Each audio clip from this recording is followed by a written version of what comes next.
bitch. Oh, excuse you? Baloney wash. I'm annoyed. I'm just here to give my opinion and carry in. Oh, it's Chris Avalon Unfiltered, bitch.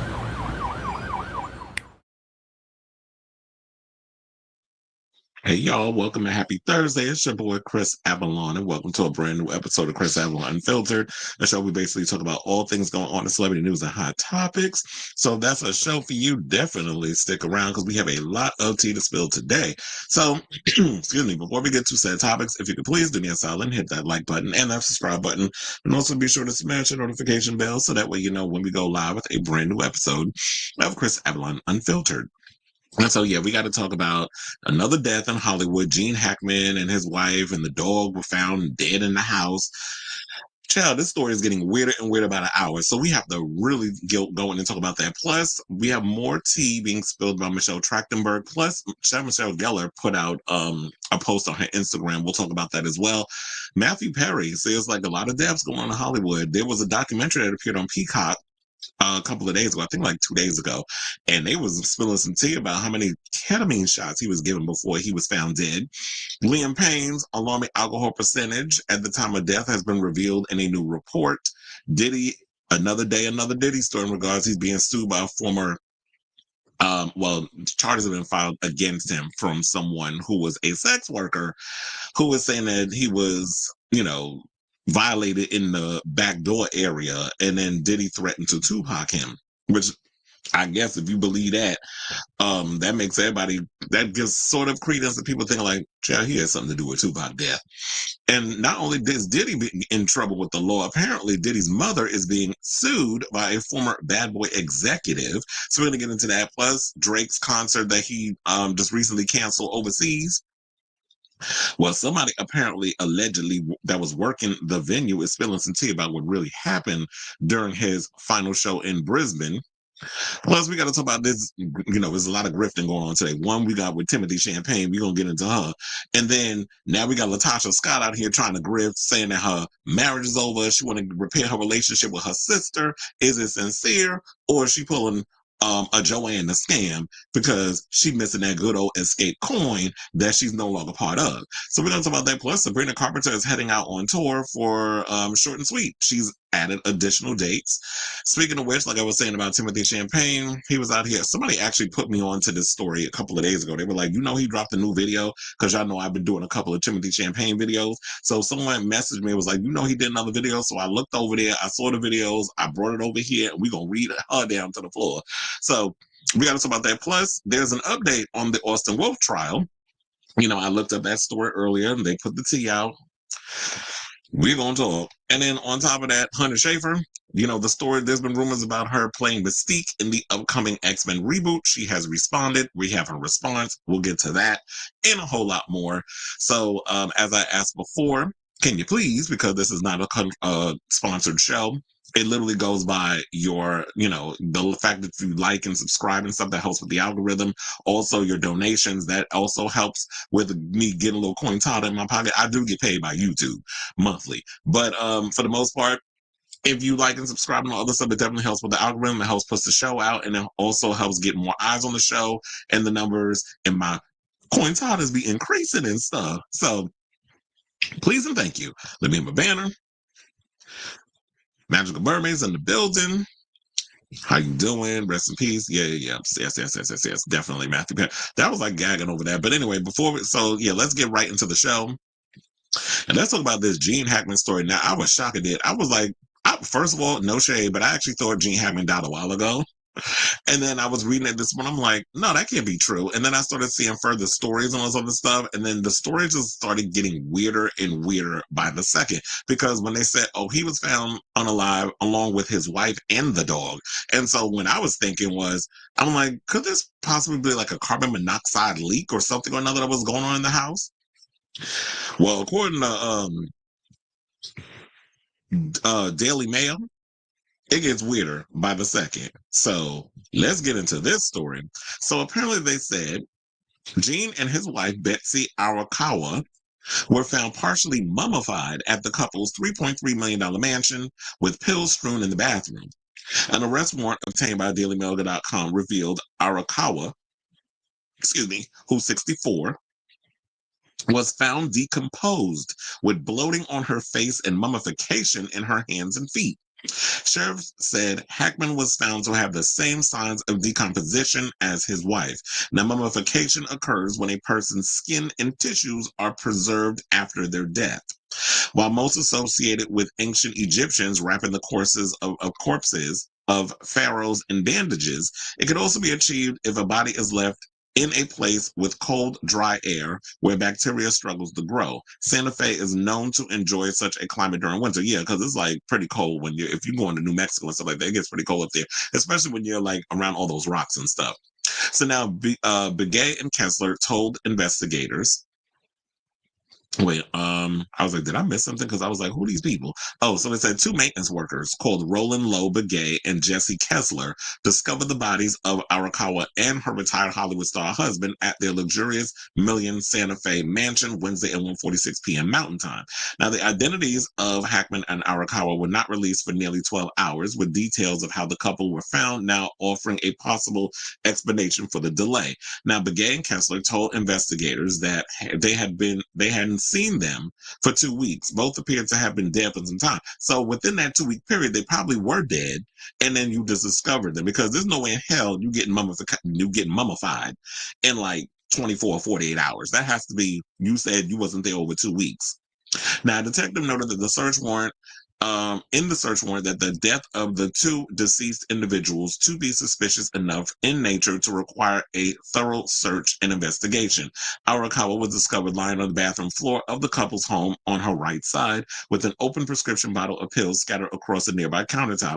No indication has been given as to what the pills were or whether they had been prescribed to Hackman or his wife. Now, a space heater was found next to Arakawa's head, which investigators believe may have fallen. Hackman was found unalive in a mud room off the couple's kitchen, the warrant said. Police first spotted his legs on the ground in what appeared to be a mud room.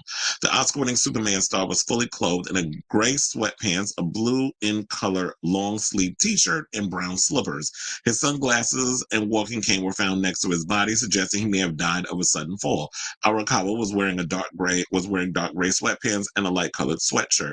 Firefighters were called to the property, but there were no signs of a gas leak. Now, Hackman's daughter Elizabeth had speculated earlier on Thursday that her father and stepmother may have been killed by a carbon monoxide leak. One of the couple's 3 dogs, a German Shepherd, was found dead about 10 or 15 feet away from Betsy in a closet just off the bathroom. And I heard also they were trying to rule out carbon monoxide, but I'm like, don't rule out something if you're not sure. Literally look into it and come to your conclusion. I mean, I don't think that's what it is. Well, we're not paying you to think. We paying you to actually do your fucking job. So if it comes down to it, and if there might have been a carbon monoxide leak, and if that's what the daughter thinks, to ease her mind, actually do an investigation to see if that's what it was, because it probably is what it was. Because I don't think it was like a S-word pact. I don't think there was just like, oh, I'm gonna take my life and I'm gonna take his and the dogs because we gonna go out and I don't want to live anymore because, but Gene being a man of a certain age, I believe he's 94.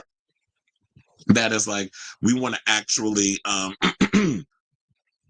go out in a whole Jack Kevorkian type situation. I don't think that's what that was, unless there's an autopsy done and they prove us wrong. So now they said early reports have suggested the animal was found dead in a kennel. The couple's 2 other dogs were unharmed. Now, one of the surviving dogs was found alive close to Betsy's body, with a second roaming the property. The couple's front door was open and there were no signs of forced entry. Now, Santa Fe Sheriff's Department has said there is no suggestion of foul play, but that an investigation is ongoing. Now, Hackman, a 2-time Oscar winner and an estimated net worth of $80 million, just turned 95 in late January. He became a recluse in the last 20 years of his life after retiring from acting in 2004. He packed up his bags, left Los Angeles for a quiet life in New Mexico, and never looked back. Now, friends occasionally shared glimpses of his post-acting life, including social media shots of fishing expeditions. While paying tribute to his silver screen triumphs, he would also occasionally be spotted pedaling around Santa Fe on a bike. The gruff but beloved Hackman was one of the finest actors of his generation, appearing as villains, heroes, and anti-heroes in a dozen of dramas, comedies, and action films in the 60s until his retirement in the 2000s. Well, one of my favorite movies of his, in addition to like The French Connection and Unforgiven, I of course loved him as Lex Luthor in the early Superman movies. But I've always told you, like, before, Gene Hackman was kind of before my time, but I enjoyed what he was in those Christopher Reeve films because I have seen them all. But for the most part, I always said like my favorite, all-time favorite Lex Luthor has always been Michael Rosenbaum.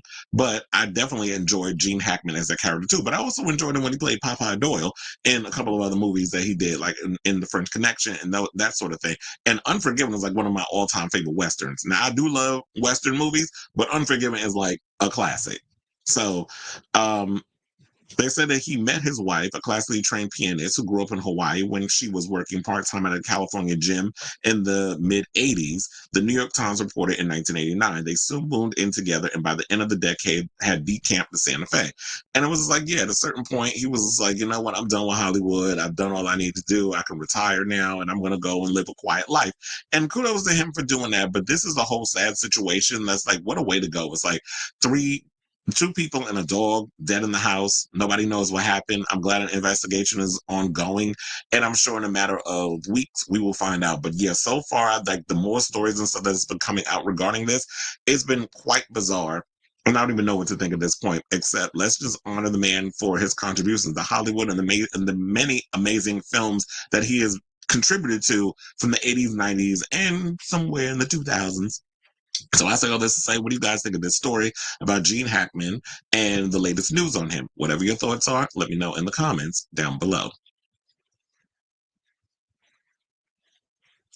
Oh boy, we got comments.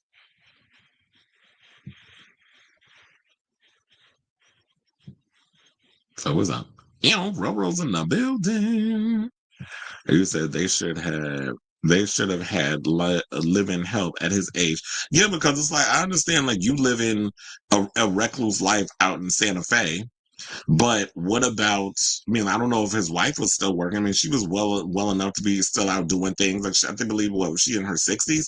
So I don't know necessarily know if she was retired and just living off of his, the money that he was his net worth, if she was living off of that.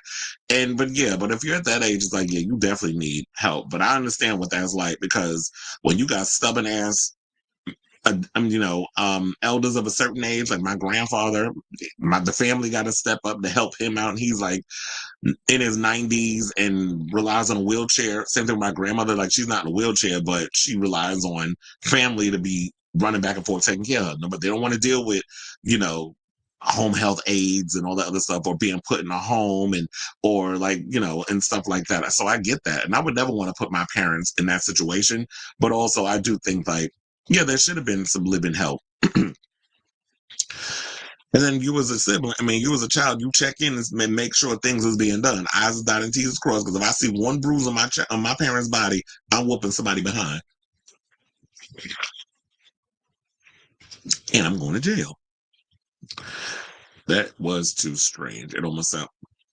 Yes, and I was wondering too. I was like, is it some Dr. Kevorkian type situation where it's just like, oh, I'm gonna take myself out, I'm gonna take him, and I'm gonna take the dog, but the other two dogs live.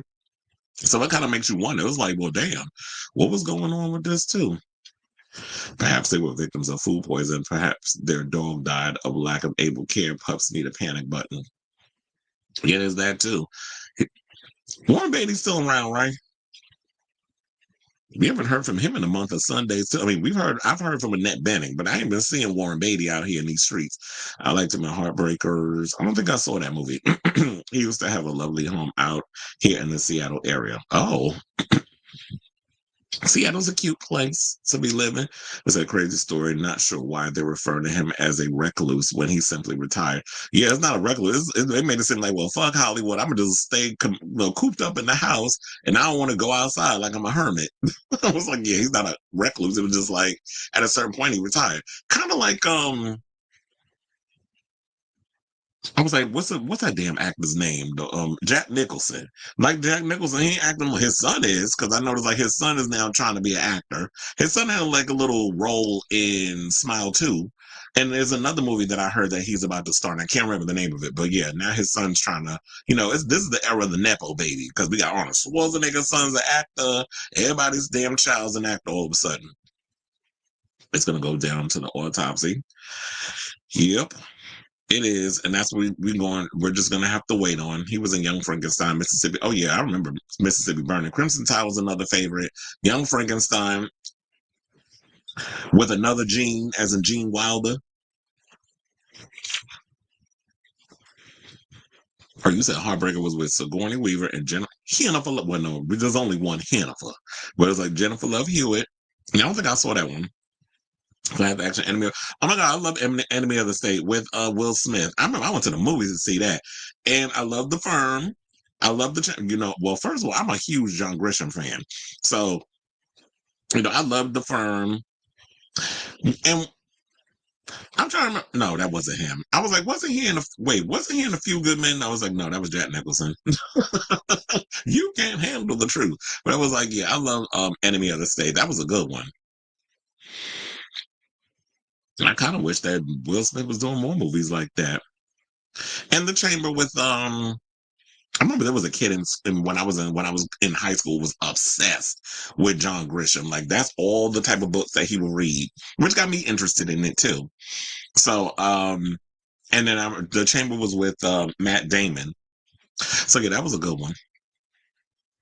Oh, come on. All right, so now let's move on to this story. Let's get into this Michelle Trachtenberg news because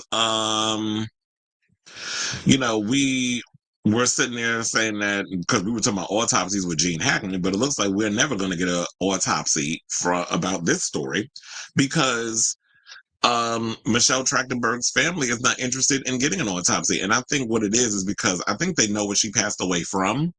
They just don't want to have to deal with the whole autopsy situation. Because I told y'all that apparently I believe that she had passed away because it was complications from her liver transplant. She wound up getting a liver transplant last year. That's why they were saying, well, we're just worried about you because your hair is falling out and your eyes are yellow, which are signs of like liver damage.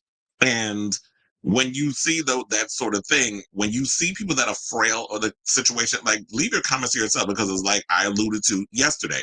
Same situation happened with Chadwick Boseman. Y'all saw Chadwick Boseman out here looking thinner than usual. Y'all was out here calling him saying all sorts of stuff when he was privately battling cancer. And then when y'all found out that he died from cancer, then y'all was out here feeling bad. And this is why I was like, you know what? This is the time when like the internet is one of those situations when you see something, scroll on by. Don't be up in people's comments saying things that could be hurtful because you never know what people are going through. So, according to page 6, they said under public health law, families may object to autopsy based on religious belief and provided there's no suspicion of criminally or compelling public health reason to proceed with autopsy, the medical examiner honors the objection. This is what a rep for the Office of Chief Medical Examiner in New York told page 6. Now, while the city medical examiner's office conducted an external examination on the beloved actress who starred in 1996 as Harriet the Spy, it's unlikely any further testing will be done. Now, both the cause and manner of the death will be listed as undetermined. Undetermined. I don't know why I was making like I wasn't saying it right. It was undetermined. On her death certificate. Now, Trachtenberg was found unalive in her New York City apartment at 1 Columbus Place in Columbus Circle around 8 a.m. First of all, sidebar, when we talk about the apartments over there in Columbus Circle, because I used to live over there, there's some cute apartments. So, cute. I mean, that was cute or whatever that she was living over, but there's a lot of celebrities that live in that area anyway. So, they said, yeah, she was found unalive around 8 in the morning on February 26th after going into cardiac arrest. Sources previous told the Post that she was 39 years old. They were also told at the time that the actress's mother, Lana Trachtenberg, who discovered the body. The New York Police Department said Michelle was unconscious and unresponsive when officers and paramedics arrived. She was pronounced dead on the scene. Now, police did not investigate Michelle's death as suspicious, according to sources. It appears the Gossip Girl had been quietly dealing with some health issues. Now, they also said that she underwent a liver transplant just before her death. However, the actress never spoke out about the surgery in the press or on social media, probably because it's none of anybody's business. And celebrities are not required to have to tell you every aspect of their personal life unless you're a reality star. Because I know some people be like, well, if you that they don't have to, they don't owe us anything. And so I said, well, because if you signed to pay, get millions of dollars in your account every quarter or season to be telling all your personal business, whether you're going through a divorce, whether you're going through an illness, whether you're cheating, your husband cheating, whoever. That should need to be in. That's our business because it's a reality show, right? You're supposed to be telling your business. You get paid to get us up in your business to assert us in the group chat. But if you're somebody who just I'm an actor, but I also balance that private time for myself that I don't want to be all up in the spotlight because this is just not my ministry. I just love the art of being a performer.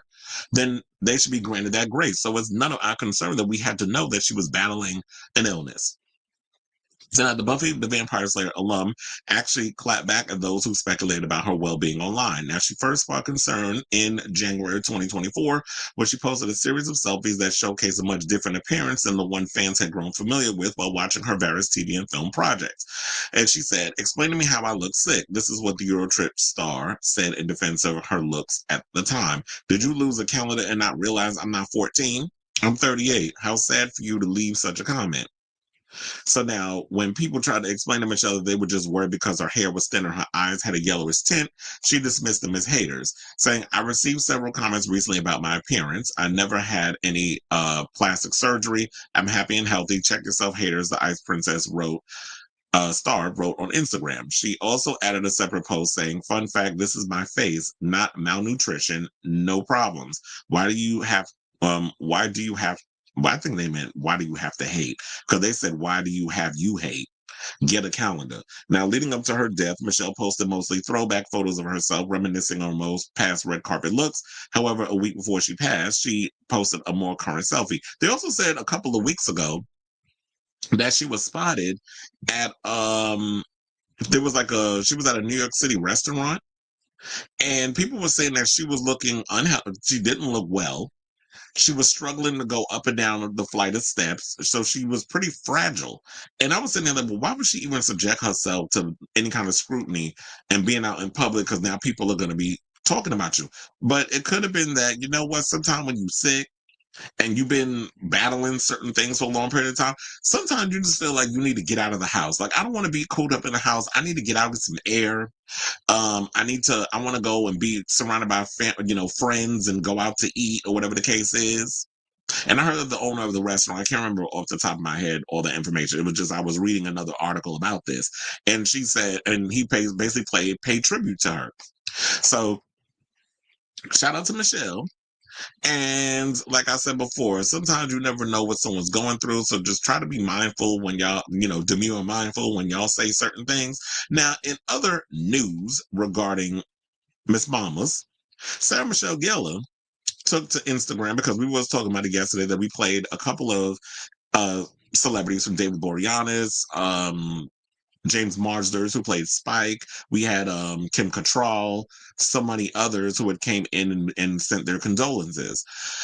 But also now we have, and I said at some point, I know like it's going to take Sarah a minute to come in and say what she needs to say. Like, she was someone who was deeply connected, I guess. I'm not saying more so than others, but when you have somebody who played your little sister on one of the most popular shows in the 90s into the 2000s, there's some sort of, well, she wasn't on in the beginning. She came on, I believe, like season 5.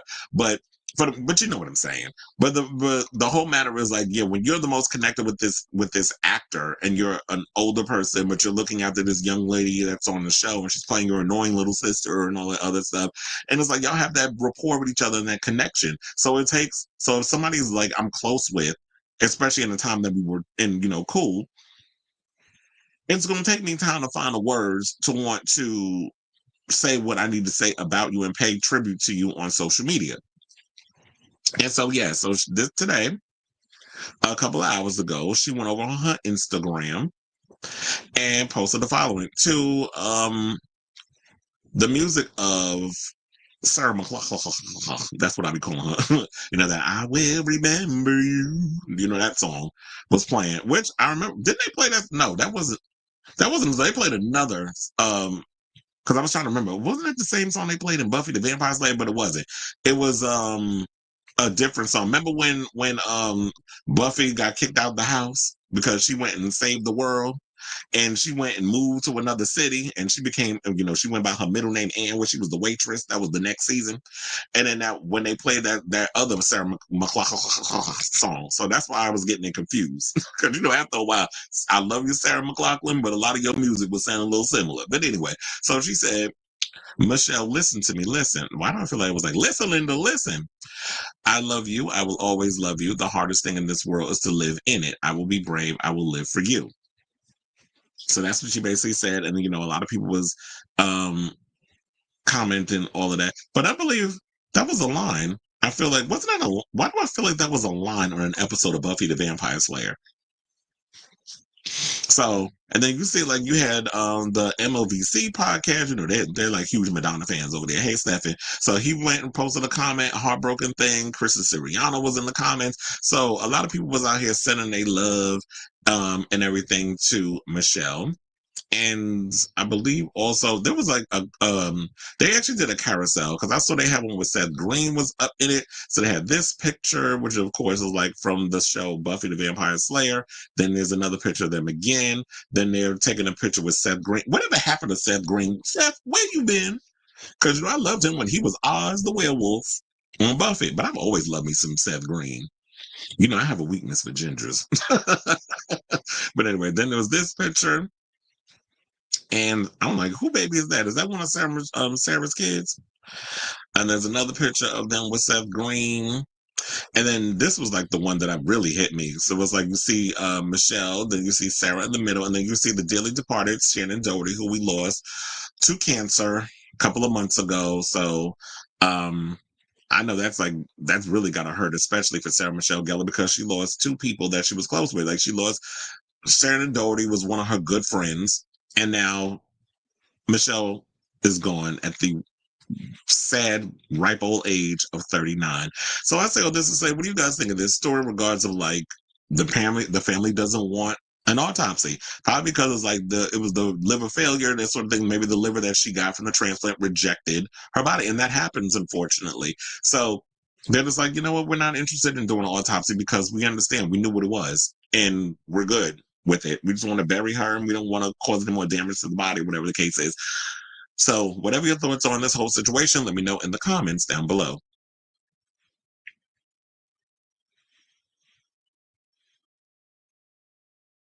You said they are actually working on it. Oh, I heard about that. And the word on the street is they're trying to get Zendaya. This is according to the rumor. I don't know if it was that Will Smith said it or that was just the blogs or whatever reporting on it. But I think it might have been something Will Smith said. He wants Zendaya to play his daughter. And I'm like, okay, that's perfect because Zendaya, of course, is a mixed race. And you would definitely believe that she was the child of Charlize Theron. And, oh, wait, why am I getting that confused with Hancock? Oh, wait, we are talking about Hancock. What's wrong with me today? So I was like, you could actually believe that they would be the sibling, but that she would be the child of Charlize Theron and Will Smith. So I'm like, yeah, I would definitely love to see her play her. But I already heard like she just signed on to be the voice, one of the voices in Shrek 5. I believe, is it Shrek and Fiona's daughter? So yeah. So it's gonna be so. I'm like, well, look, you saying all these damn years later. I just think at this point it's just Hollywood is just revisiting old IPs and just trying to revive them. Well, if y'all going to do that, can y'all give us a sequel to Constantine? Because we've been asking for that for the longest. And I just saw an interview with Francis Lawrence, the director, and Keanu Reeves on the Happy Sad Confused podcast, and they was talking about it because they were celebrating the 20th anniversary, and we all been asking for years, can y'all please give us a freaking sequel to this movie? Can y'all give us a sequel to Constantine? We've been wanting it, so give it to us. God damn it. I like that movie. It wasn't the best, but I like what they did with the film. And now with technology and everything, you can make the film a whole lot cooler. And Keanu really wants to do it. So Get it done. Said she got to live a pretty full life considering she started her first. Well, yeah, she's been acting since she was 3. So it's like, yeah, when you're in Hollywood, and you're a young actor or whatever, and you start out like 3 or whatever the case is, like, yeah, you by the time you get to be your age, you literally are like 30, 39. In Hollywood years, you're like 60. Because some of these deaths are given the only murders in the bill. No, child, I do love that show though. And the shout out to them winning all them. What was the recent one that we just had? What was it? The SAG Awards? Yeah, they was winning all them SAG Awards and things. The Oscars is coming up soon. If she had a new kidney, sometimes it's not the best outcome. Yeah. It said the 90s Brat Pack fading early, very sad. Luke Perry, Matthew Perry, etc. Yeah, but I don't think Matthew Perry was a part of the Brat Pack.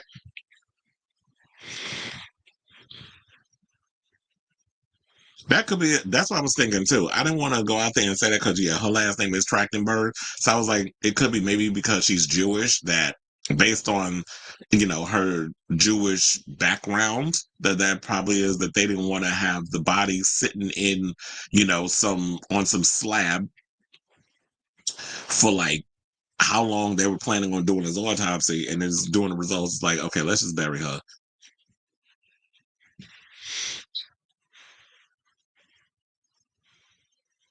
Would she though? I don't know, because people probably. I don't want to start that because people gonna get mad if y'all pick Zendaya. She's not dark enough. They want a black woman. Like I can hear it now. I hear it screaming in my ears as we speak. So I was like, no. As much as I like Zendaya, not for that. Because then here we gonna get here y'all go, giving the people that's not even all the way, that's biracial, the black parts. Everybody wants comic book accuracy. So in that sense, I do feel like let's get a dark skinned woman. That's the shade of like a Lashana Lynch or a Lupita Nyong'o or Danai Gurira, who played Okoye. Which remember they were supposed to do Okoye, I think a movie or a show. That's not even happening no more. And I was thinking, I was like, I can't see a Okoye solo film or a show.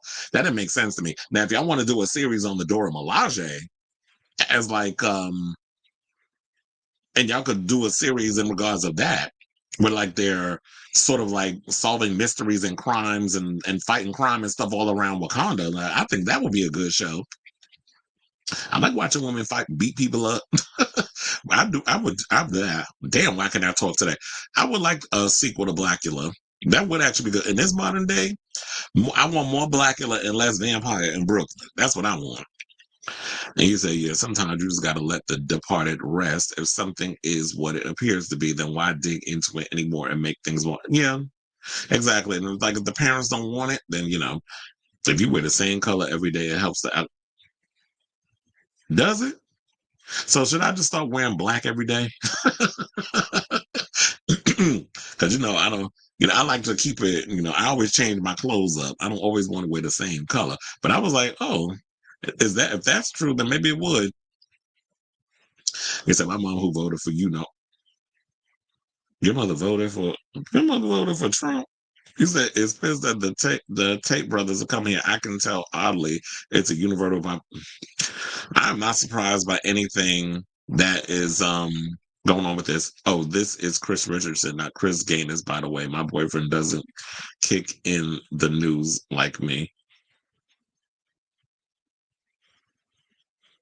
Oh, that is too funny. So y'all both said you dating somebody with the same name as him as Chris. I always find that funny when people date each are in a relationship with someone and they have the same name. He said my boyfriend doesn't kick in to the news like me. Oh, so it's like they're not watching all the stuff that he's not into the stuff like you are, basically.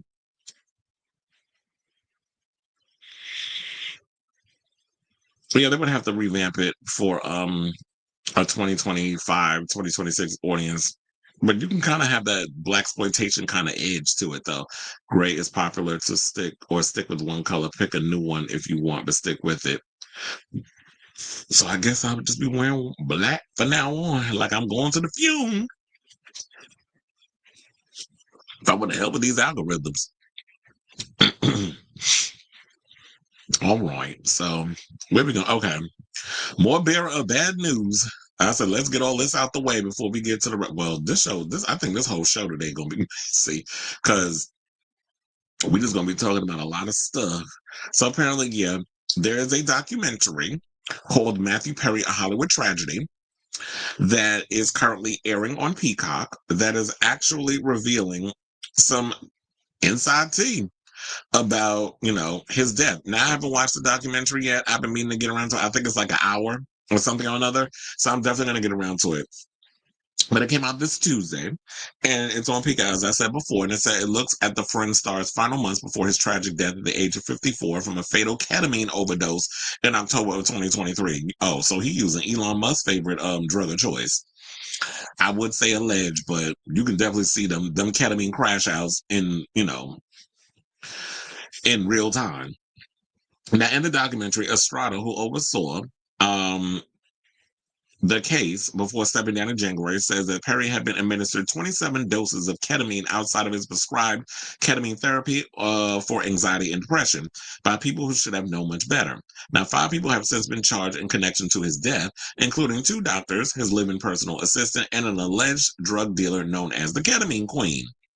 Now, according to an indictment unsealed last August, Perry's assistant Kenneth Iwamasa and an acquaintance of Perry's, Eric Fleming, worked with 2 doctors, Salvador Plasencia and Mark Chavez, to procure large quantities of ketamine for Perry in a long period leading up to his death by overdose. However, ketamine queen Jasmine Sangha is charged with supplying Perry with the ketamine that ultimately caused his demise. It is said Iwamasa gave Perry the final 3 doses of ketamine purchased from Sangha using needles provided by Plasencia on the day the doctor was found dead. The actor was found dead in his hot tub. Now, Dr. Plasencia was very clear in text messages that he saw this as an opportunity to make a lot of money in a short amount of time. Estrada says that the new documentary he allegedly did that. Now, on October 28th of 2023, Perry received his first shot at about 8:30 a.m. from Iwamasa. The second shot came 4 hours later, and another was injected about 40 minutes after that. Iwamasa stated, according to a plea agreement. First of all, why are you shooting up so much damn ketamine? Like, I don't understand. Like, first of all, I don't know nothing about K. I don't do Special K. I've eaten Special K, and that's the cereal. But for anything outside of that, I don't like needles unless you need to draw blood, and that is very much a thing that I don't get all that excited for. But I understand the doctors got to do it, so I just let them pick a vein and go ahead and do what you got to do. But I'm not somebody I don't like needles. I don't like, sucking on the glass pipe. I don't know how a lot of y'all get high off of that, but if you like it, I love it. So, but that's crazy. Like, you shooting somebody up at 8:30 in the morning, then you gave them another shot 4 hours later, and then after that 4-hour period, you waited not even an hour to shoot him up again. And then he said, shoot me up with a big one. This is what he told the assistant before asking him to prepare his hot tub. After running some errands, Iwamasa returned to the home and found Perry face down in the water. Which is probably like, yeah, how you sitting in a damn hot tub high and then cool to brown? Because then if you pass out, you're not paying attention. So yeah, you're going to end up probably just like, oh yeah, I'm like, you feeling it? And then you just like slouch over. And then all of a sudden you done fell over in the water, and then you there drowning. But you can't do nothing because you high and you feeling it, and you on a whole nother plane, and there's nobody there to just watch you while you're going through what you're going, while the high is taking over. So now they also said later that day, the indictment says Sangha messaged Fleming writing, delete all your messages. Now, both Dr. Plasencia and Sangha have pleaded not guilty. Their trials have been set for March 4th in LA. Now, it's funny how you said delete all your messages, because now y'all know y'all done fucked up, and you about to find out, and you ain't want to get caught. So you was like, okay, delete all the other stuff, because now we out here illegally hooking up celebrities with drugs that they're not supposed to be having beyond the prescribed dosage. And now, because you got a body on your hands, you don't want to be found liable. They done lock all y'all asses up. because you was willing to put your whole medical license and your careers on the line for a little extra coin in your pocket. Because clearly y'all wasn't making enough money being doctors. Or I guess maybe y'all still got student loans to pay off. Because you know all them years that a lot of times people go to medical school and all that other stuff, they still be like hugely in debt. So now they say in the past we used to call these things overdose deaths and do more blaming of the victim. This is what Estrada said. We don't do that anymore. We blame the drug dealers, the drug sellers for taking advantage of those addiction issues to cause death or serious injury. And that's why we bring these cases. The big takeaway from the case is that when people involved in reckless activity, whether it be drug dealing or other activity cause of death of others, there needs to be accountability. And the funny thing was, well, this is not the funny thing, but I remember I knew people, because I had friends that were like, there was one friend, I'm going to tell y'all, him and his man, yeah, they was married couples, probably still, they did all the drugs under the sun. They had the ketamine, they had the coke, they had all that other stuff. They had a drug dealer named Brenda. And Brenda would always come over and bring them good old drugs. But they did what they did responsibly. And Brenda was always just like, if you want to do y'all stuff, like, it's more or less about trying to keep that clientele coming back rather than trying to be greedy and wanting to take a little extra piece about it. Because it's always the case of when y'all try to go the extra mile and when you get a little too greedy for the situation you in, that's when you end up getting screwed over in the end. That's always in, like, have y'all ever not watched like crime stuff when certain people are just like, when you just keep it regular, do the thing that you've been doing. It's like, I've been doing this whole situation for years and years and years and years and years, but getting away with it. The minute you all of a sudden get that little spark of extra thirst and greed in your spirit, and you try to go above and beyond, is when y'all always get caught. We've seen that happen many a times when it come to criminals, drug dealers, gangbangers, or gangsters, all that kind of stuff. That's always when y'all get caught, when y'all get a little too big for your bricks and you get greedy. When you try to overstep your boundary, that's when y'all always get, the situation. And this is what's happening with them now. So it's unfortunately that, Matthew Perry was dealing with he had issues with depression, all this stuff. I don't know if ketamine was the thing that should have been helping him with that, but it's just like, if you had issues that was beyond that, then you needed to see a doctor that could help you deal with, if you were dealing with extensive amounts of depression and then you sitting there going extra hard with extra ketamine in your system, not even letting your body like recover before you taking something like 27 shots. Like, that's insane to me. But hopefully he's resting in peace. And a lot of you people out here will learn to stop trying to take advantage of people, whether they're celebrities or not. And, when they're in their throes of addiction or whatever it is that they're going through. So I say all this to say, what do you guys think of this story? Whatever your thoughts are. Have you seen the documentary that's over on Peacock? And what are your overall thoughts? So let me know what you guys think of this story in the comments down below. So let me close those windows before I get to the comments.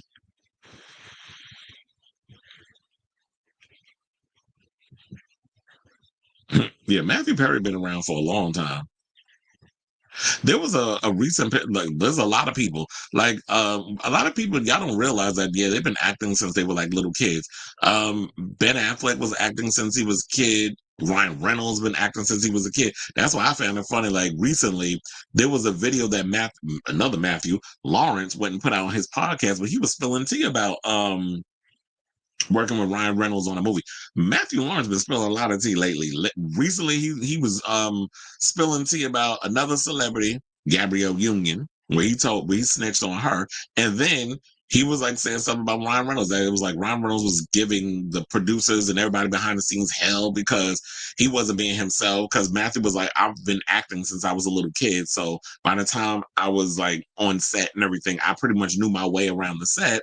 And then when Ryan Reynolds came along, he was still a little wet behind the ears, and he wasn't really secure on who he was as an actor and knew who he was. I still don't think he knows, because he plays the same damn character in every freaking movie. Quiet as a cat. Before he was Deadpool, he was playing Deadpool and every damn thing else, even in Van Wilder.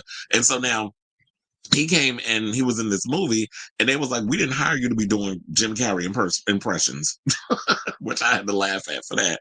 And I don't think he took it too lightly. And so he had 3-episode arc of Child. Now I used to love me some Growing Pains, but I can't stand that Kirk Cameron.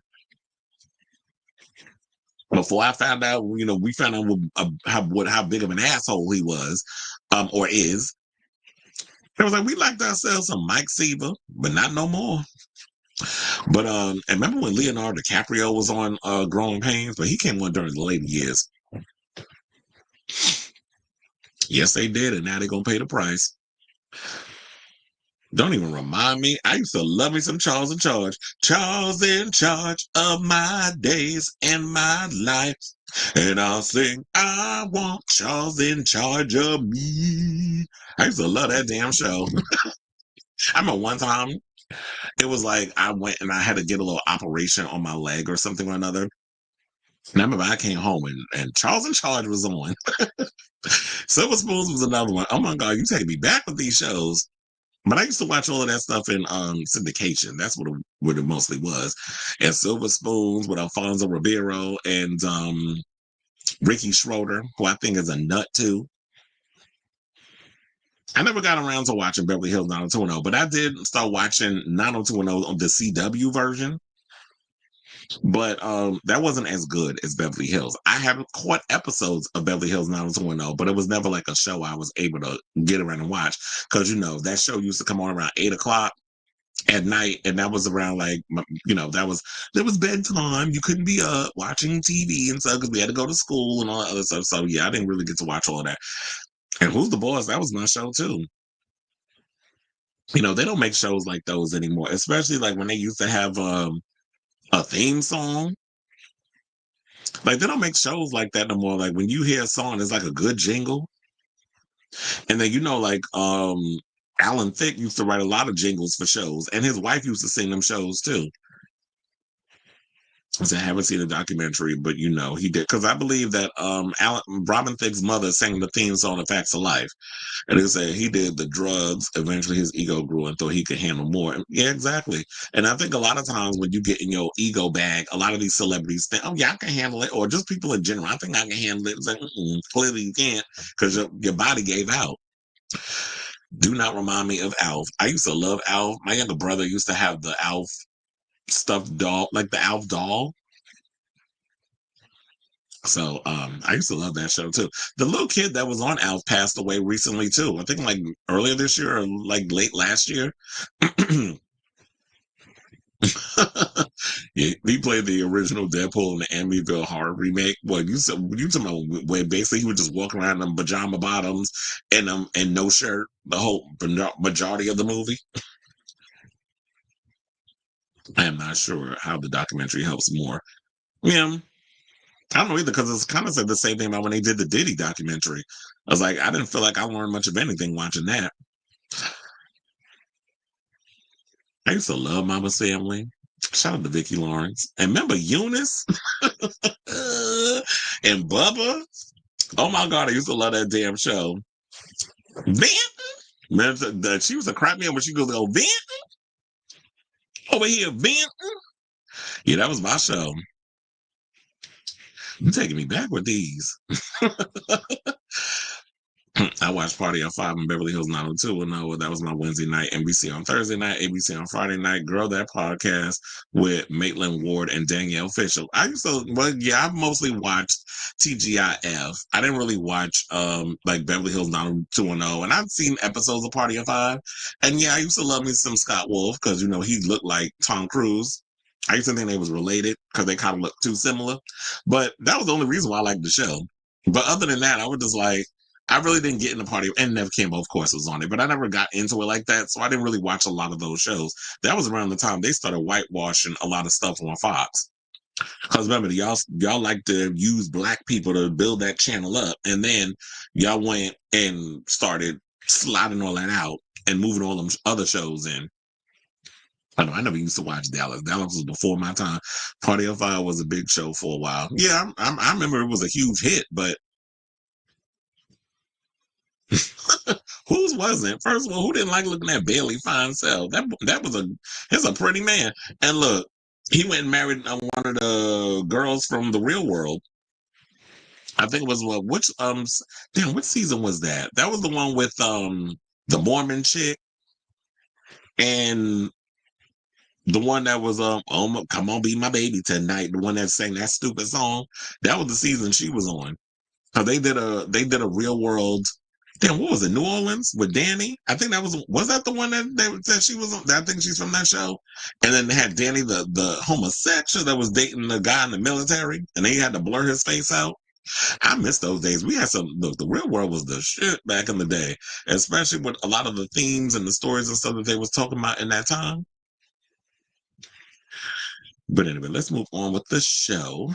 And let's get into Liam Payne because we have some news regarding, his alcohol intake. So yeah, his alcohol concentration levels have been released, shedding more light on his condition at the time of his death, where, he had passed away from falling off the balcony of his hotel room in Argentina in October of 2024. So according to People, they say a press release by the National Criminal and Correctional Prosecutor's Office number 14 on Monday, February 21st, revealed that the One Direction singer had alcohol concentrations up to 2.7 grams per liter in blood at the time of his death. The singer, who died in October after falling off a balcony at Casa Sur Palermo Hotel in Argentina, also had cocaine metabolites. Hold on, it's going to take me a second to try to pronounce this one. Methylegonine. Is that meth? Benzoyligomine, cocaine, thylene, and the medication sertraline. Jesus Christ, these are some tongue twisters. I probably missaid all of those words, but y'all know what I mean. Hopefully. In his system. So we had a whole lot of stuff in his system. It wasn't just the alcohol. And they said, yeah, it was per the release, which was translated from Spanish. Now, in blood alcohol concentration, BAC, 2.7 grams per liter equates to 0.27%, which could lead to confusion, feeling dazed, and disoriented, per alcohol.com. Now, the press release also revealed that Brian Pize's prosecution for supplying drugs in exchange for money was confirmed, despite previously denying the claims and saying he did it for free. Per the judges, the evidence gathered reveals that the onerous nature of the deliveries and enables the confirmation of the prosecution ordered by the previous instance. This was proven through security camera footage where, upon arriving at the hotel in the early hours of October 14th, Payne went down the reception to ask for money. Meanwhile, a police report made at Pize's address confirmed that all the inhabitants' families of the place have as their main livelihood the sale of narcotic material. Now, lastly, the press release states that when examining the messages between Payne and Pize, the defendant, who also said the drugs would be a gift, sent Payne a text message reading, "The guy with the cigar just answered me. Come later if you want." Payne responded, "I have $100 US." So he was sitting around saying, oh, this was a gift for free, but clearly there is evidence that you took payment in exchange for drugs. Now, in November, the prosecutor office previously revealed the findings from his toxicology report. In the 72-hour period before his death, Payne had alcohol, booger sugar, and prescription antidepressants in his body, according to the press release. This conclusion was reached after the complete toxicology test on urine, blood, and vitreous humor. This is what the press release states. Payne died on October 16, 2024. He was 31. Now, they said that he died of multiple injuries and internal and external hemorrhages. Per the BBC, in January, his cause of death was confirmed by an inquest in the UK as polytrauma, according to a hearing in December at Buckinghamshire Coroner's Court. The press release in November also states that 3 people were arrested and charged in Argentina in connection to Payne's death after falling from a third-floor hotel balcony. Well, it was 5 people. They said that I believe 3 people were cleared, but 2 of them so far have not. One of those people that were cleared was Roger. His friend Roger, I can't remember his last name off the top of my head, but his friend Roger was cleared. And I remember Roger said recently that Liam's father owes him an apology because Liam's father was out here trying to slander him, saying that it was his fault that his son died, when in fact, if y'all was aware that your son had addiction issues, the parents should have been doing what they needed to do to try to help save their son.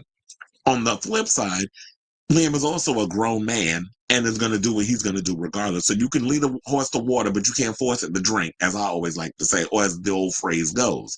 So you can only do but so much. And if he was going to find a way to get them drugs, he was going to find a way to get to them.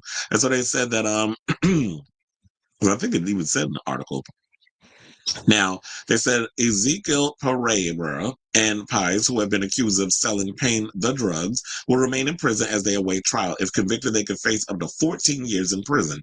So there you have it. That's the latest on Liam Payne. Unfortunately, like, I wish he was able to fight the demons that he was fighting, but sometimes it's the cookie crumbles the way it does. So I say all this to you guys. What do you think of this story and the latest development in the Liam Payne case in regards of how much stuff he had in his system at the time of his death? Because before we had found out some things about it, but we didn't know all the stuff. Now all the stuff has come out, and he had a whole carousel of situations going on up in that body. And the body can only deal with so much. So let me know what you guys think of this story in the comments down below.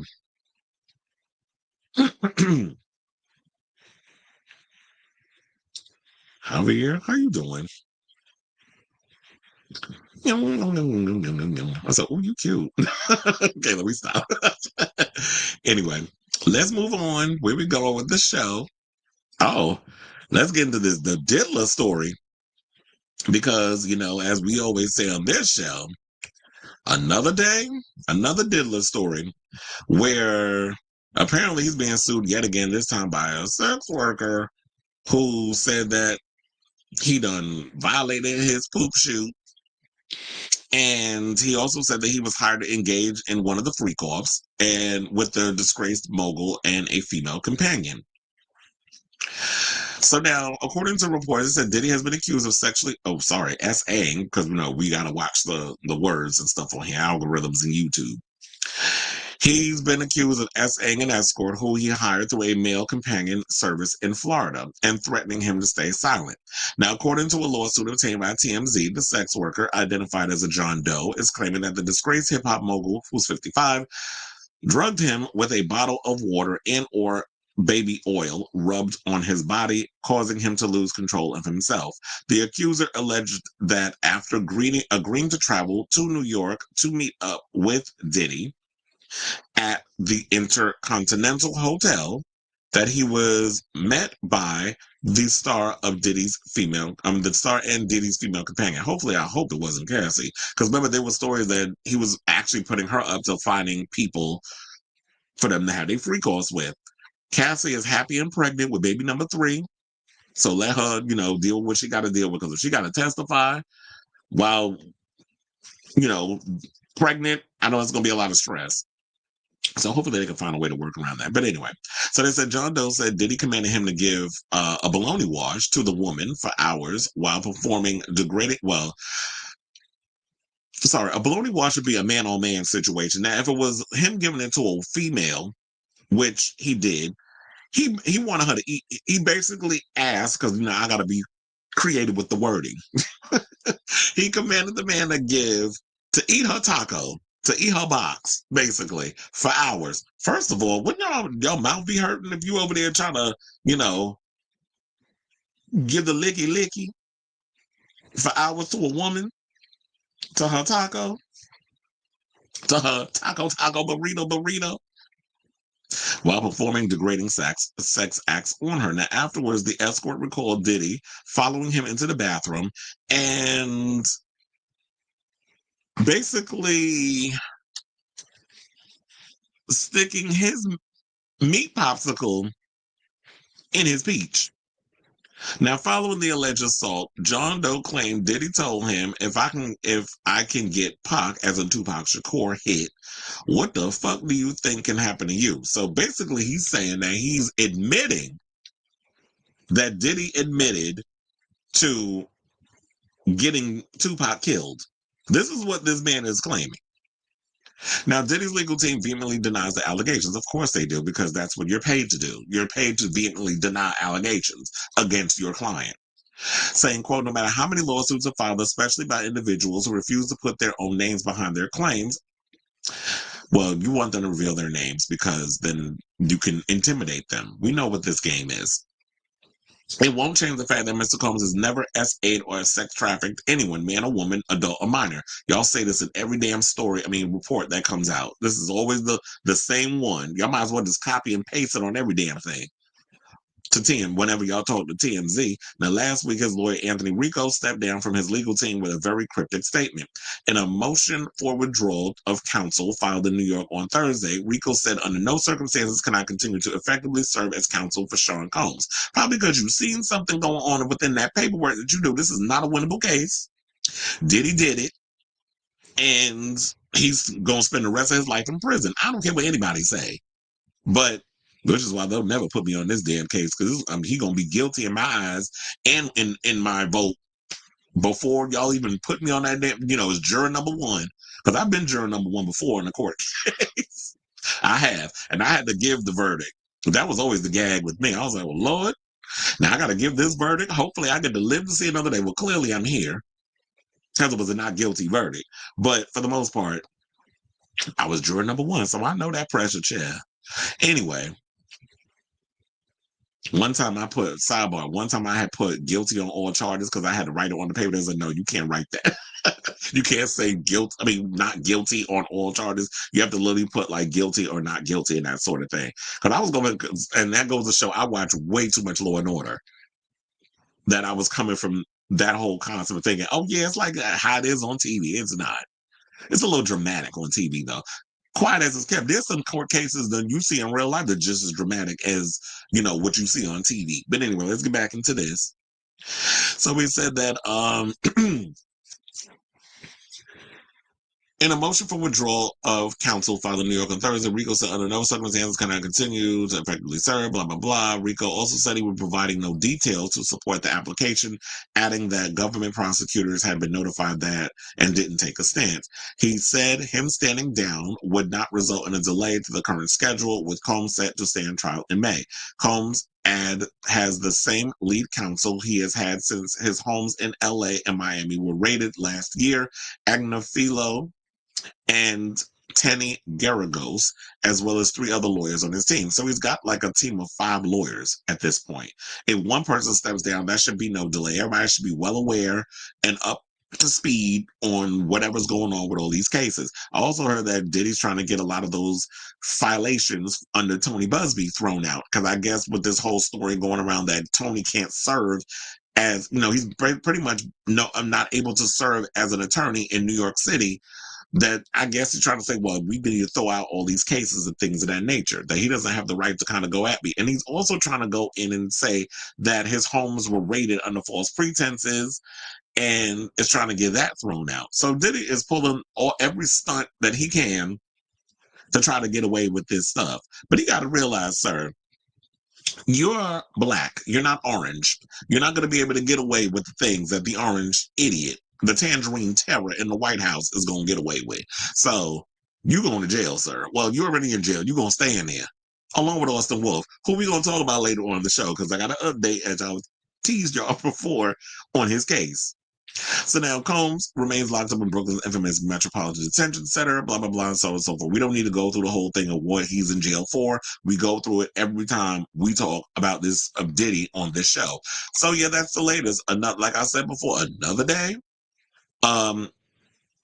another Diddy situation, another person coming out and saying that they've been assaulted by him. So, and also, he's suing he's suing Peacock over their documentary for $100 million. I'm surprised he ain't suing HBO for that 4-part or 5-part, because I think it was 5 parts, that docuseries that they did, which really went in on a lot of what Diddy and stuff was dealing with, what he was going through, and how he was a terror in the hip-hop space from the 90s into the 2000s. We'll say for 3 damn decades and beyond. So yeah, that's basically all I have on this story right now. So I'll keep you abreast. Excuse me. As this story develops, because by the time May gets here, there's probably gonna be more people coming out with stories about the diddler So I say all this to say, what do you guys think of this story on the latest on the Diddler being accused of yet another SA situation with a damn sex worker? And this sex worker saying that he pretty much admitted to him in a threat that he was behind the death of Tupac, which you know what, I'm not going there with that whole situation, but there's a lot of people for decades that have speculated that he had something to do with Tupac's death. So this adds a little more fuel to that flame. So let me know what you guys think of this story in the comments down below.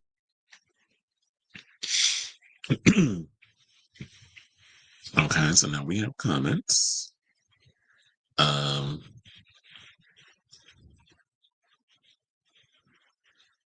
You said, "Hey, how you doing, Sailor Mermaid? Where you been?" It said, "Was too much for him." I could eat a good man. But let me find out.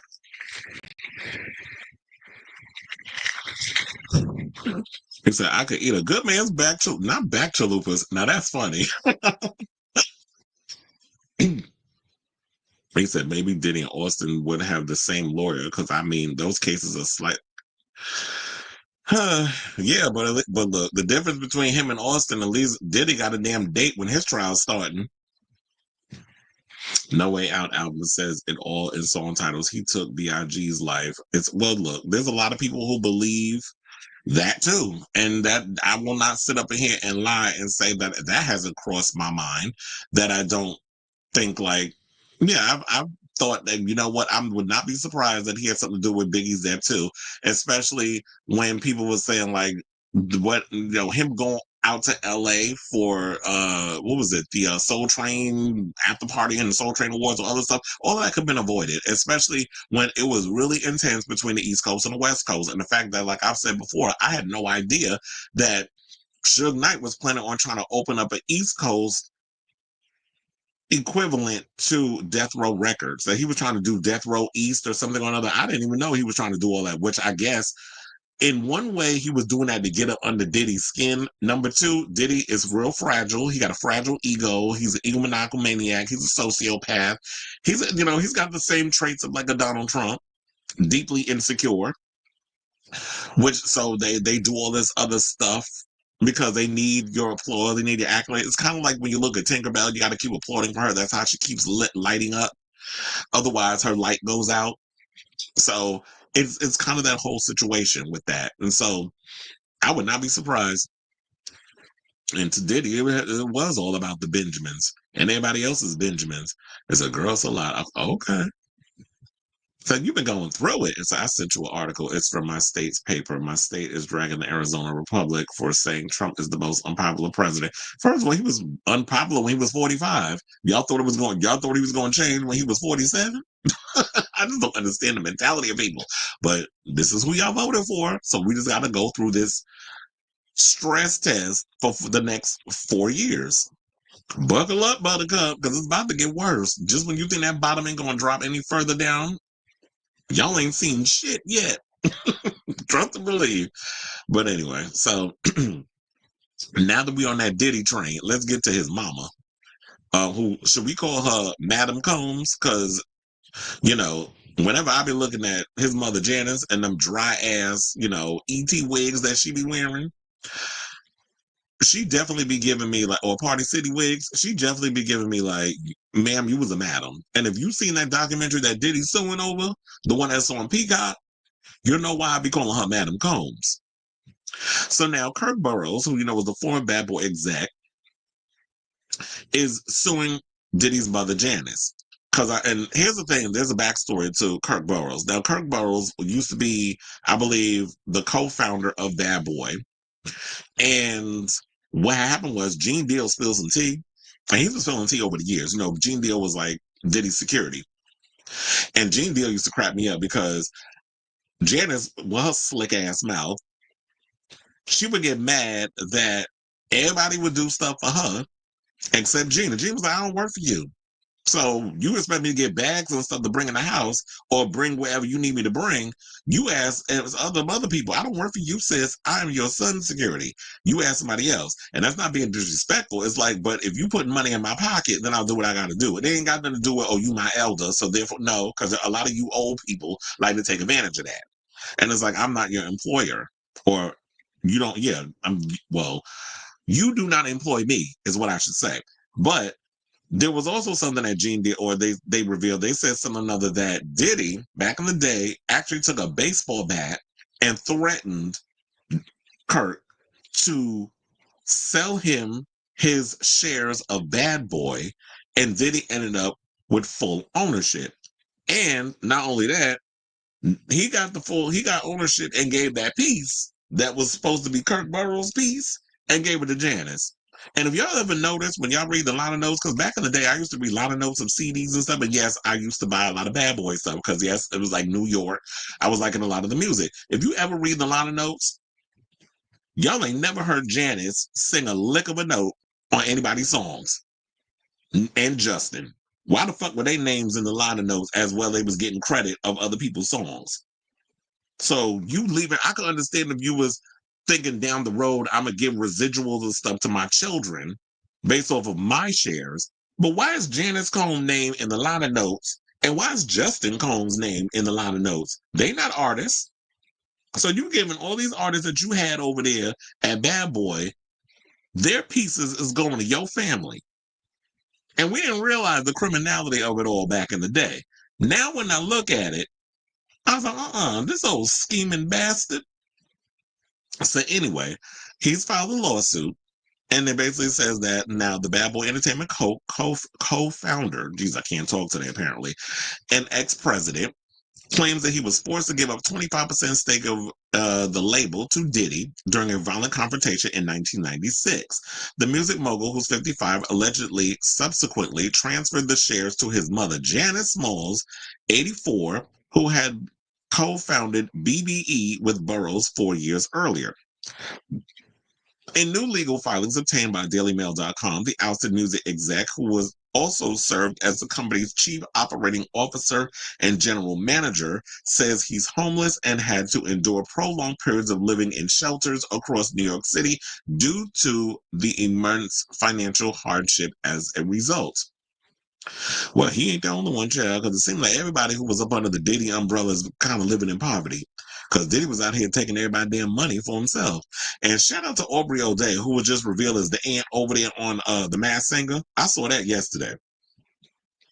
And, she's been sounding the alarm about Diddy for years. But anyway, let's get back into the story. So now Burroughs is now suing Smalls, not Biggie, Janice, the label's majority stakeholder, and who he alleges engaged in decades-long scheme of intimidation, violence, fraudulent misrepresentation, and financial concealment. Now, according to the lawsuit, the altercation took place in May of 1996 when the diddler, wielding a baseball bat, entered Burroughs' New York City office with BBE attorney Kenneth Meiselas.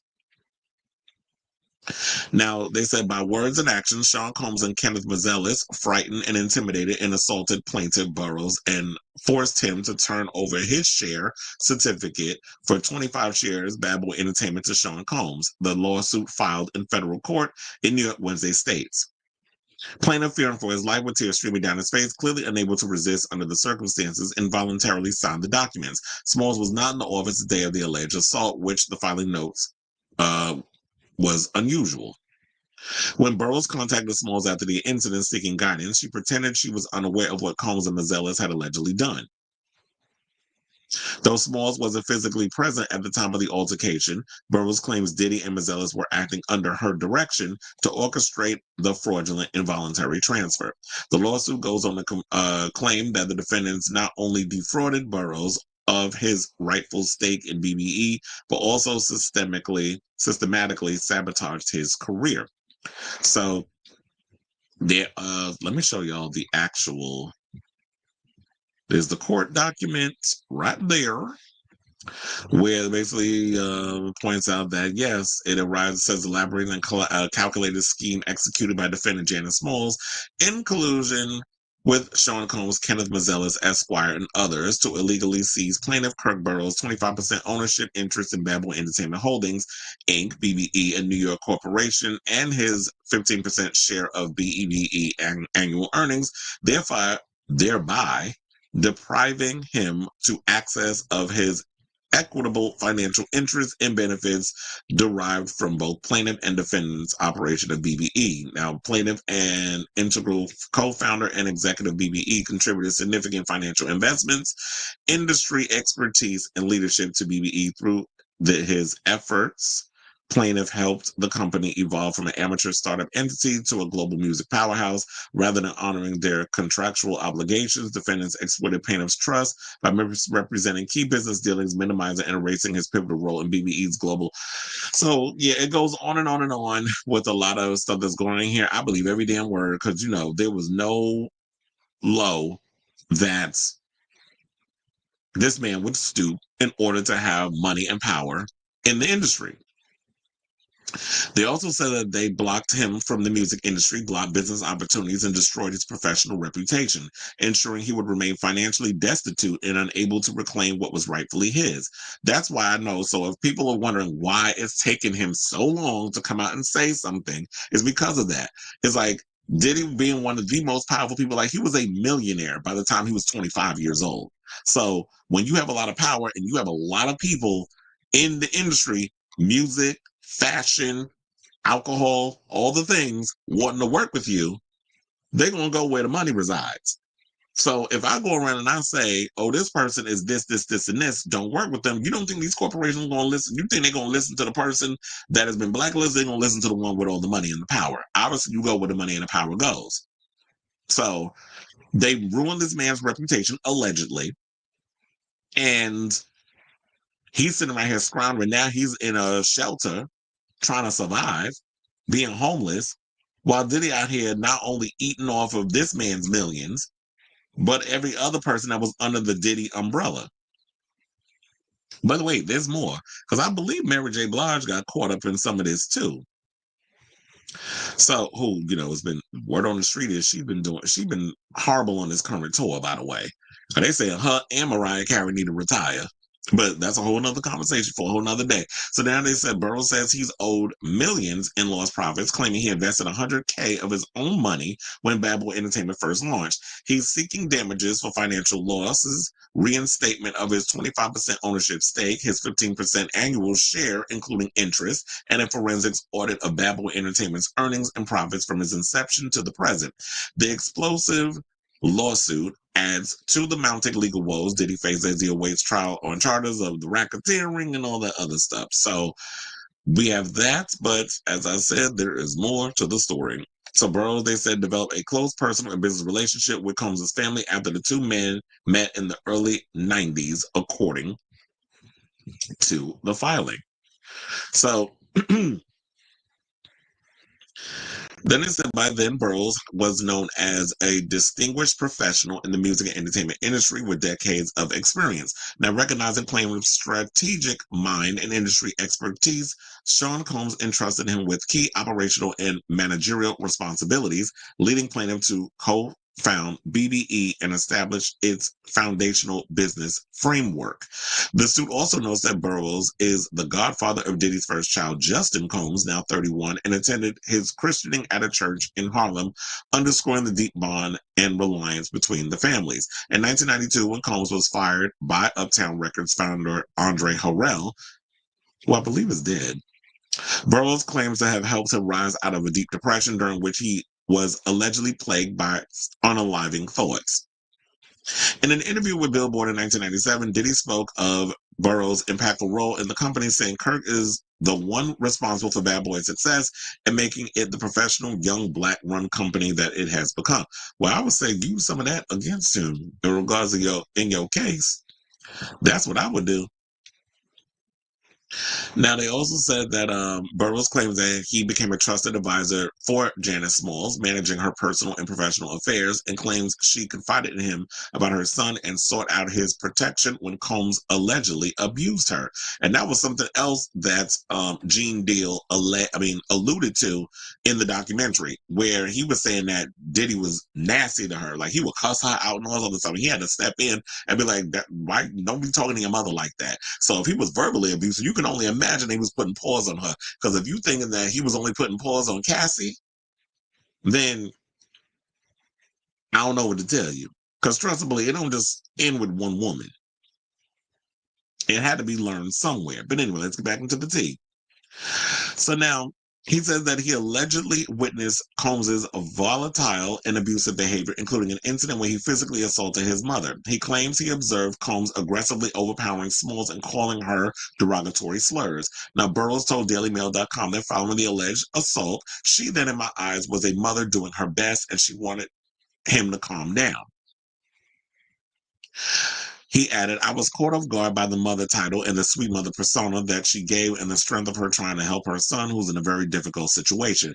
And at the time, I was 1,000% into helping Sean and making sure he get over this. Today, I have a different view of it. Reps for Smalls and Combs did not immediately respond to DailyMail.com's request for comment. Burroughs, who also managed legendary R&B singer Mary J. Blige while working at Bad Boy Entertainment, claims Combs obstructed his management contract with the singer. Combs engaged in fraudulent financial schemes, inflating Mary J. Blige's expense accounts by charging unauthorized expenses, fabricated service fees, and luxury purchases under false pretense. He also mentions Diddy's apparent fixation with legendary rapper Tupac Shakur, claiming Combs was obsessed with him and would attempt to mimic his style. Mimic him to the point where allegedly he took his life, according to the recent story that we just did, where Diddy's being accused of yet another SA situation. One of the freak-off freaks, a sex worker, is claiming that he was threatened by the diddler and stated that if you don't comply, I'm going to do you like I did Tupac. I'm paraphrasing, but that's basically what he, in the vein of what he said. But then again, if he actually was out here inflating Mary J. Blige's, pulling financial stunts and overcharging things to her where she would have to pay all that back, and she's running around here calling that man her brother. But since the whole allegations and everything with him, she has grown increasingly silent. Like, she won't even address it. She don't want to deal with it or nothing. So I'm wondering, did he have something over her, or what? Did he make it seem like he was so trusting of her and all of that she wasn't even aware that he was robbing her blind? He also claimed that Combs would charge items of brands Shakur wore, such as Versace silk shirts and expensive accessories, to Blige's artist account and mislabel the charges. In addition to designer clothing, Burroughs claimed Combs would fraudulently charge the cost of private jets, gifts, and luxury vacations to other artist accounts at the label. After taking over Blige's management, Burroughs claims he helped the singer stave off bankruptcy and climb out of financial ruin. So, Chella wasn't just Ken Do out here sucking her dry financially. And sidebar, what is this damn wig she be wearing? Could somebody get her a good wigologist? Please and thank you. So now, but all this time you was robbing her blind and charging everybody else to your crazy expenses because you wanted to be out here bling blinging. Now, one of Blige's biggest hits, Family Affair, was a track Burroughs negotiated and procured from West Coast hip-hop mogul Dr. Dre. Burroughs also said that when he first started out at the company in June of 1992, he worked for free, but his salary rose from $30K in 1993, an amount he claims was low given how profitable Bad Boy was, to $60K in 1994 and later $125K in 1997. So now he also said that he was contracted to receive 15% of the overall profits while at the label. He claims he declined job offers from other record labels based on promises of financial compensation from Combs and Smalls he alleges were never kept. Now, as Diana Ross's birthday celebration in 2019, he says Combs and Smalls told him they planned to make things right financially but never did.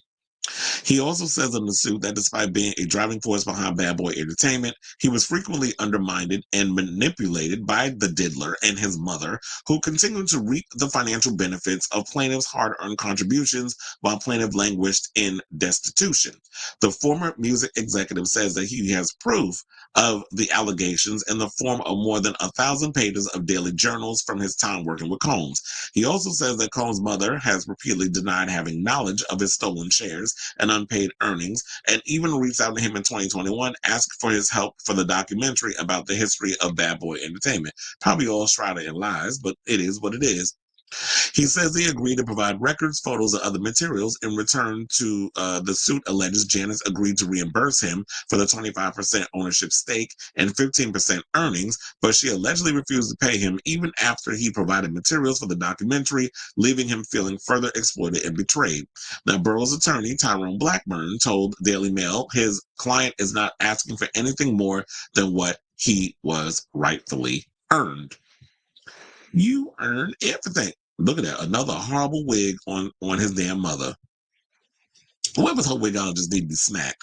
Anyway, so they said, we are confident that the legal process will hold those responsible accountable and ensure that justice prevails. Now, speaking of Daily Mail, Burroughs also issued a message to Combs' mother saying, Janice Smalls, we started this out as a family unit, and I believe in Sean's talent. I had talent too, and I delivered. I looked out for your family, and you let them, as well as yourself, destroy mine. See you in court. And that's what it seemed like overall, because look, everybody been talking about for years, Diddy was out here ripping off his artists being a damn thief because he had no actual talent. Yeah, he was good at having an ear for certain music and all that, sampling other people's stuff and rejudging it for the 90s and that sort of thing. Like, I'm sure that Berry Gordy made a killing over the amount of samples that Diddy was actually trying to get cleared for a lot of the songs that he was doing over the decades. And so you sitting there cleaning people out, robbing Peter to pay yourself. I would have said rob Peter to pay Paul, but he would be Paul, paying himself.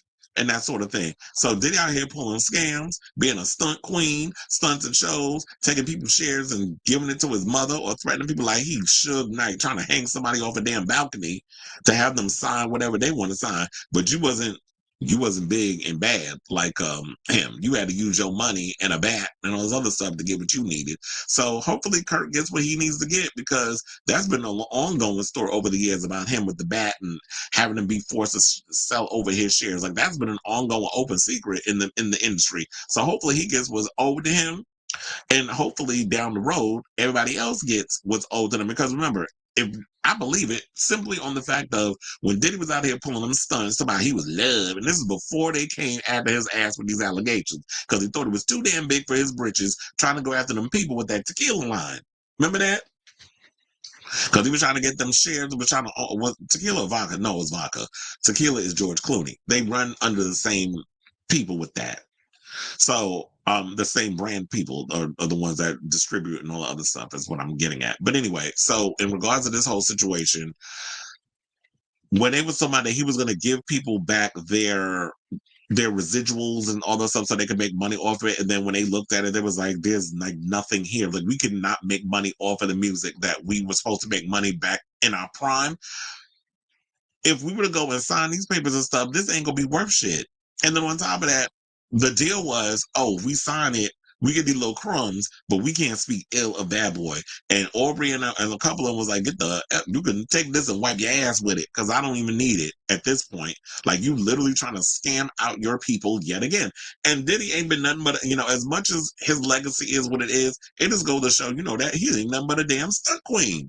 A butch queen and a stunt queen. So I say all this to say, what do you guys think of this story in regards of the latest on the diddler and Kirk Burroughs, who used to be a part of the whole Bad Boy family, saying that I'm here for what is owed. Pay me what you owe me, bitch, but I have my money. So let me know what you guys think of this story in the comments down below.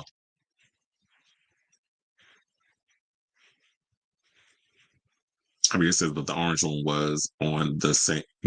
Like I said, that white. It damn sure was. I was like, girl, what are you wearing?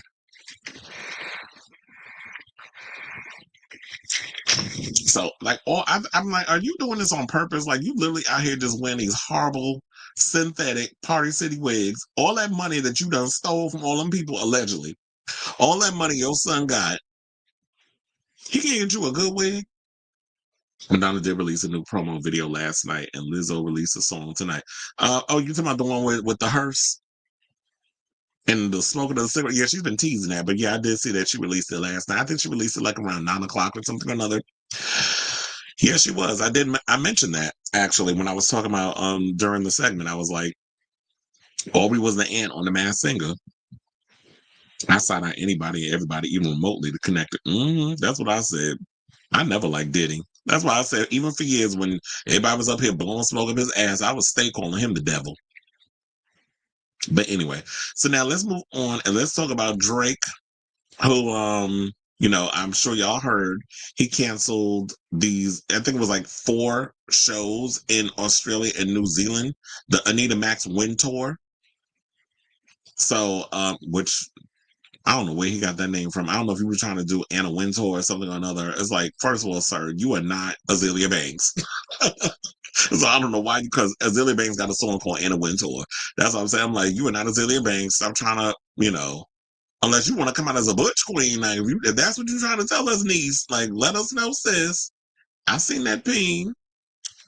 So yeah, we seen. I don't know if y'all seen it, but I seen it. But anyway, so he was saying there was a scheduling conflict, which doesn't make any sense. Because I'm sitting there like, if you got a scheduling conflict, first of all, if they were setting up dates for the tour, your team has to know that if you're setting up dates for a tour, your schedule has to be clear so that you're available to do the things that you have to do, especially with your shows. So I'm not buying that it's a scheduling conflict. I think something else is going on. They said it was sold out, but I don't think it was. But apparently, according to a report over at the Daily Mail, an employee who worked at Drake's Brisbane his Brisbane concert, claimed that there was disastrous issues with the Canadian rapper's final show on Tuesday night. Now, the God's Plan hitmaker, who's 38, abruptly left Australia on Wednesday morning after canceling the final 4 shows of his Down Under and New Zealand tour due to a scheduling conflict. Now, one Reddit user who claims they were a worker at the Queensland leg of the Anita Max Win tour, this person feel like me, because I be spilling tea about what be going on when I be working certain events. But look, we are not contracted where it's like y'all can't be spilling stuff. Now, if it's personal stuff behind the scenes, I don't be revealing all of that, but I'll tell you if a show is good or not. So, what's that? Okay, so now they said that a worker at the Queensland leg of the Anita Max Win tour alleges there were numerous scheduling problems with Drake's final show at the Brisbane Entertainment Centre, saying he wanted to do a closed sound check at 6 p.m., which usually happens at 3 p.m. They claimed on Wednesday. Everyone had to leave the building or stay in the courtyard if they had already been let in, but staff were allowed to stay. We opened from 5:30 and our first customer got in at 7:30, and we were supposed to close outlets at 8 p.m. but didn't until 10 p.m.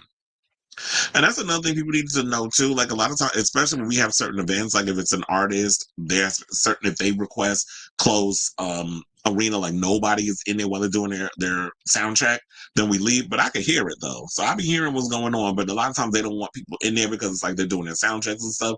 Same thing when it comes to like a basketball game or whatever. If they're doing practice or whatever, warm-ups, whatever you want to call it, if they're doing their warm-ups, a lot of times they don't want to do that. Like we allow people to watch the Rangers. If you come in for hockey or whatever, you can watch the warm-ups with that. When it comes to like basketball, Knicks, whatever, that's not allowed unless it's a part of a situation where they do a whole lot of connecting or whatever. They can come in and sit and watch that. But when the show starts, or when we allow the general public in, no, you can't watch the warm-ups. You got to go to your section that you pay for and watch the game. So now, they said, okay, so I read that we opened 5:30, and then they said they got in at 7:30. But I don't know why he decided to do it so damn late. It's like, what was you doing in Australia that you couldn't show up and do your sound check at 3 o'clock? So then they said the user went on to say concertgoers were stuck outside the concert while Drake performed a late sound check, alleging some were passing out from the heat and getting bitten. So people have to realize that while it's cold and wintry over here in New York, it is good old summertime. in Australia. So yeah, it's they, when you're on the opposite side of the planet, they get in summer, which got me worried. I'm like, child, if it was this cold, it's been really cold in New York during the winter. I'm scared for what's going to happen in the summer. Like, I'm going to have to put on SPF 700 because I feel like this sun is going to be sunning. It's going to be cooking my skin. And it's going to be too damn hot. So now they said patrons attending the VIP party upstairs either had to get in before 5:30 or they were stuck outside and not allowed to join the party until gates reopened. He was late both nights because he wasn't on site until he was ready to perform and barricaded the back of the arena to enter the stage that way instead of coming in from backstage. Patrons were leaving at 10:30 p.m. because it was either really late or they thought it was too loud, bad sound, and he finished at 11:30. On Wednesday, Drake canceled the remainder of his Australia-New Zealand tour due to a scheduling conflict. The rapper left Australia. Wait, why does it sound like y'all went and repeated the same damn thing twice? Okay, so now they said that he was due to perform in Brisbane Entertainment Centre on March 4th before heading back to Sydney and other shows in Kudos Bank Arena on March 7th. The Canadian hitmaker was then set to play gigs in Auckland, New Zealand on March 15th and 16th. The news comes after one dance star partied at popular Brisbane nightclub, the Tax Office, until 4 in the morning, allowing his show at the Brisbane Entertainment following the show. See, now this is what it is. You was out clubbing, and I figured that's what it was. You was out partying, living your best life, getting lit, probably having a bunch of bitches around you. And ain't nobody gonna hesitate trying to, bend the knee at the altar of his peen. So you already know he was probably lighting up a couple of girls, clapping a couple of cheeks. Girls, boys, I don't know, whatever you like, I love, okay? But you was getting lit, drinking, doing whatever, probably smoking your hookah, and now when you know you got a show the next day, I don't care. You can party like a rock star, but if you have responsibilities, you got to be responsible. So you show up late, probably because you was oversleeping, because you are a man of a certain age now. You getting near 40. So the body don't recover like it used to if you in your 20s. If you 20, 22, like how I was when I was at that age, I can go to work, go home, change my clothes, go to the club, stay out until like 5, 6 in the morning, head to work, because I work weekends too, back when I was in my 20s, and do my job, go home, change, take a little nap, get up and do it again. So you can't do that when you in your late 30s, or you thinking that you was going to be doing that. So I don't know, maybe he pissed off a lot of people because you was out here partying late at night and now you want to do a late sound check and now your fans are pissed off and they were probably like, oh no, F this, because after what you did, now we don't want, a lot of people wanted to not buy tickets. But then again, if you cancel all of this, they probably were just like, I don't think the later tickets are probably selling because they all sitting there saying it was sold out. But they said that they offered refunds to concert goers who could not make the new dates, saying we are actively working on rescheduling those dates along with adding additional shows. This is what a spokesperson told Daily Mail Australia. All tickets for the affected shows will remain valid for the new dates. Refunds will be available for those who prefer, but please note that all these shows are sold out. Any refunded tickets will be released for sale. We sincerely apologize for the inconvenience and appreciate your patience. Drake and the entire team have an incredible time doing these shows and are excited to return soon. We look forward to sharing the rescheduled dates with you ASAP. Confused fans have expressed their disappointment on social media and claimed the rapper would have known his schedule months in advance. Absolutely. I literally said that, but I do have a copy of, one of the people that was at the Brisbane situation where it was basically saying that he said, get your money back. Don't even bother waiting for the rescheduled dates. And that's what I would do to punish his ass. But here's what the people said. They said, why did Drake just cancel the rest of his tour and fly back to Canada? Probably because he not like us. Because, maybe Kendrick's still, embedded in that brain of his and he hasn't recovered. Like a lot of them people on Young Money, when they get dragged down to the floor, they haven't recovered. They said he does this every tour. Why are y'all surprised? Another person, then they said Daily Mail Australia understands there had been plans to cancel the tour as early as Saturday, but fans weren't told until days later. So If y'all knew, how did you think it was going to be easy telling people days later? You should have told me when y'all knew. So then the Courier Mail claimed Drake is returning to Canada for personal reasons. Now, unless somebody in your family died, that should be the only reason why your ass is going back to Canada. The rapper was seen in good spirits in the early hours of Wednesday morning after partying at a Brisbane nightclub until 4 in the morning. Drake arrived to the establishment at 1:45 a.m.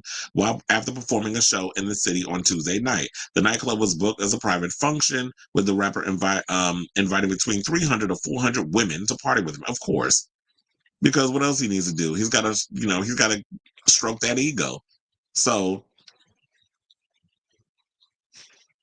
the Canadian Barbie has got to go around and stroke his ego, whatever, by surrounding himself with all these women. So now the women were seen handing their phones and security at the door upon entering. Well, look, if you're doing that with the phone or whatever, sir, I really hope you're not going to get yourself caught up in a Diddy situation. And I also hope y'all check the ages of them girls that y'all had up in there. Because we don't need another diss track from Kendrick, because we know Kendrick will kill him again.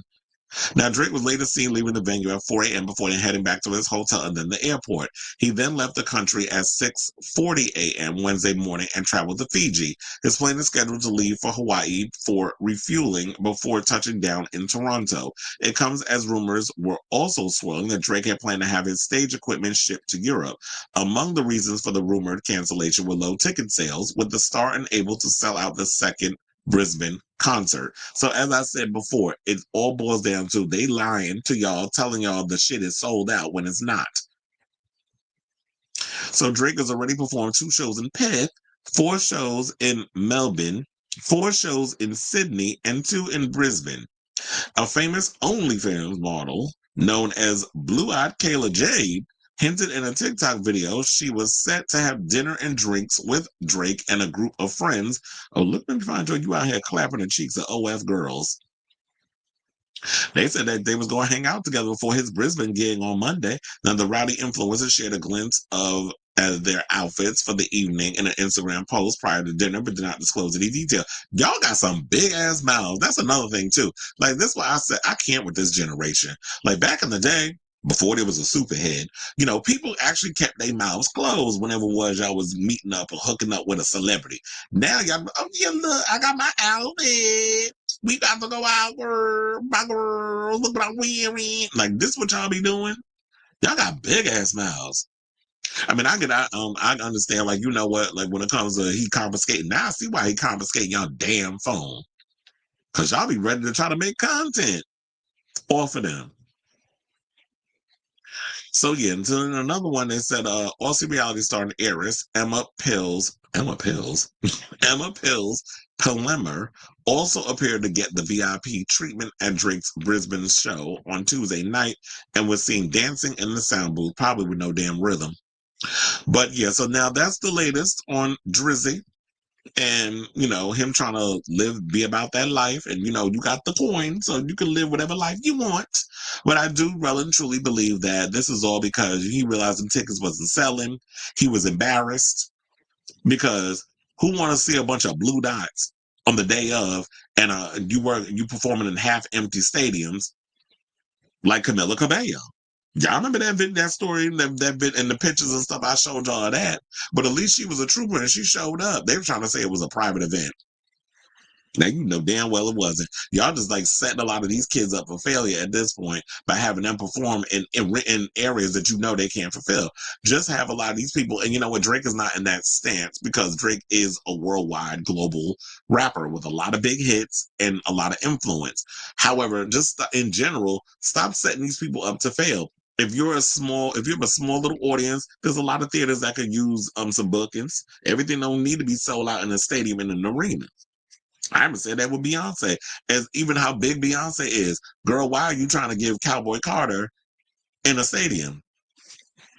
Not with what that album was given. So, in regards to all of that, I want to hear from you all in regards to what y'all really think went down and why he canceled all them shows over there in, down under. So, whatever your thoughts are, let me know in the comments down below.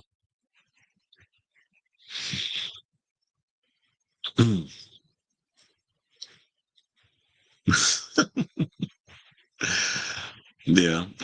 Well, we talked about that yesterday. I don't know if you saw that video, but and I posted the Katy Perry clip up on the YouTube channel. So if you haven't seen it, definitely check that out. Preferably after the live is done.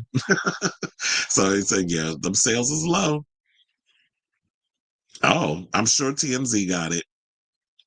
So if anything, I'll bring that up on the show tomorrow. So to say, I mean, for the Diddy thing, when you don't get paid or are still owed at the time you gave either services or product one time, that should be the last time you do business. That's what I was saying. Like all them years you still lagging on, I would have been like, I'd have been dipped. Um, but and I also would have got my lawyers in on some stuff too. Like I would have went to another. If I was being courted by other labels, I would have took it. Fuck loyalty with him, because if he don't understand the meaning of loyalty, even though that's all he was spewing when he was at Bab, about loyalty, but you wasn't walking the walk. You was talking the talk, but you wasn't walking the talk that you were saying. Walking like I talk it. So that damn song is in my head now. Uh, But I would have did. That's what I would have did. I'd have been dipped. I'm like, okay, well, this is the game you playing. Like, you're not gonna keep playing me for a fool. It was like more than twice that he kept getting strung along, and they kept BSing him. I'd have been left. I would have took the opportunity. I would have went to another label. I don't know who it was. I just throw a name out: the Universal, Electro, one of them. I'd have went over there, made my bones, gave them the business, making, my good money. And then I would have just filed a little situation, be like, okay, we going to court because you done did what you did. And now I need my piece of the pie. I need my 25% because you forced me to give it up by threatening to beat me up with a bat. Like you Don Corleone or some shit. Yeah, because I'm sitting there like, you should have been learning. I would have been left. I mean, after seeing Madonna, that was late. LMAO, I can offer forgiveness to Drake. Yeah, SPF 700. Because child, you're not gonna see me burst into flames like that scene in Terminator 2. So instead of Drake looking bad, he just called off from work. That seems to be the new thing. It's just for the time I'm trying to get trending. Because if they really met, I know papers get put forth and signed. Okay, so where are we going with the rest of the show? Oh, child, let's get into this mess. Let's talk about Miss LaTocha. I think I have the clip of the video and stuff too. So apparently, when I saw this the other day, I was in there thinking, I'm like, could it be that Miss Tasha Scott is finally seeing the light, left Rocky low down dirty dog having behind alone, and is willing to reconcile with her sister Tamika, and especially after what she did to her. Now, the former Xscape vocalist and failed solo gospel singer covered Chris Brown's #residuals challenge and appeared to confirm that her 30-year marriage to polarizing husband/manager Rocky is over. She also sings about wanting to repair her relationship with her sister. Now, for those who are not familiar with the residuals challenge, Breezy basically, is a song like off his album 1111, the one that he was winning all them Grammys and NAACP awards for. He basically leaves it open for anyone to create their own verse on the track and to show off their vocals. So I know a lot of male R&B singers were doing that. And then Tasha decided to jump on it. So I do have that video. I'm going to make sure that it's muted first because I do not want to get in trouble. So yeah, y'all just going to have to imagine it. If y'all want to hear it, y'all can go over to I Am LaTocha, which is her Instagram, and hear what she was singing because I don't want to, I don't want no strike on this channel in regards to playing people music. So, based off of me listening to the song and all other stuff, I hope she's really being sincere. I really hope that she means what she's saying or whatever. But and if Tamika does take the bait and hears this, if you want to meet up with your sister, if she actually means it, y'all meet up. Meet up in a public place where there's a lot of people. I was gonna say a Starbucks, but the way people striking against Starbucks, I don't know if that's a good spot. Meet up in a place where there's like a food court or something. You'll always be surrounded by folks up in there. Make sure Rocky ass ain't around. Hear her out, but also proceed with caution. Don't dip all 10 toes in. Dip like 2 out of the 10. So the other 7, leave out. Or 8. I was at 7. Other 8 toes, only dip 2 in and, proceed with caution. Because when it comes down to certain siblings, they be the ones that stab you in the back harder than the actual friends will. Who needs friends when you got enemies, right? Especially when it comes to blood. They always say blood is thick in water. Yeah, not really. Trust and believe. I know. So, I would proceed with caution in this whole situation, especially because, you know, if y'all seen that reality TV show, the SWV and Xscape one that they had, I think it was on Bravo, because I watched that mess. Tasha was showing her entire ass. Her husband was seemed like 110% manipulative in their situation, wanting Tasha to just be the front of everything. She was acting like a diva. Her husband was literally chirping in her ear with a lot of stuff, and she listened to him instead of having her own damn mind. And then remember the story about that allegedly she stole $30,000 from Tamika. Tamika revealed it in the show, but still her mother co-signed and helped her. So everybody else was getting the money that they was owed women. She didn't find out until Tiny's mother told her about the whole money situation. And then they went into Tamika's money and split it. Forged her name or something, I guess. So I really want to believe that she's sincere, but I'm side-eyeing the situation. But let's see what the people said in the conversation. So one person said, oh, Tank says shit. Shout out to his fine behind. Another person says, say what you want, but she sings one and we are all human too. Now go get your sister in group. No, ma'am. I don't know why you up in here talking about get the group back. First of all, you be a whole damn fool. But now we see Coco in the comments, speaking of groups, because from SWV saying this is so dope, sis. But I like the fact that, yeah, she was up in there apologizing, saying that she misses her sister. It seemed like she's taking accountability in the song, and I think that's great. But that's why I said, I got to watch you. And then when it comes down to the group, you had the opportunity, but you was disrespectful with the shits. And on top of that, I worked the SWV and Xscape tour that they had, where they had the OMG girls. Maya performed, tore it up. Shout out to Maya. She did her thing. Also brought out Cisco. I gagged when he came out. Had Total up there, 2 out of the 3. Pam, lesbian, coochie licking behind, wasn't there. So they only had Kima and Keisha. And they did fine without Miss Deep Voice. So her with all her fake, I ain't gay no more. Like she fucking Andrew Caldwell. When it's like, girl, the bulldaggery is sliding from the tongue. It's salivating. You salivate the mouth with the bulldaggery. You ain't fooling nobody. But she was up in there talking about she ain't a lesbian no more, so we'll go along with it. Okay, Cleo from Set It Off, you not a lesbian? Okay. But so they had the two of them there, and I noticed with a lot of the girl groups, there was like members that were not a part of it. So it was like some groups, it was like if you have a group of 5, it was 4. Like I said, Total was a trio. There was like a duo. When you had Xscape, they were a quartet. Now they're a trio. And quiet as a skip, as much as y'all like to read Candy's voice down to the book, every man loves a woman. Like y'all like to go in on her vocals. They was like, okay, you can't hit them notes like you ever could. I like Candy, but yeah, it was like she wasn't. We all know she wasn't the vocal powerhouse of the group. It was LaTocha, but LaTocha be acting stink. She act like her shit don't stink, and that's why she is where she is. That ego got her where she's at, and she thought she was gonna be like, screw y'all, I'm gonna go solo with the gospel stuff, but y'all didn't care. And I don't know. I guess maybe I do though. I kind of feel like with the timing of it all, I think that reality show she did with Bravo hurt her with that gospel album, and people didn't care. And at this point in her life, it's just like they don't care about that old.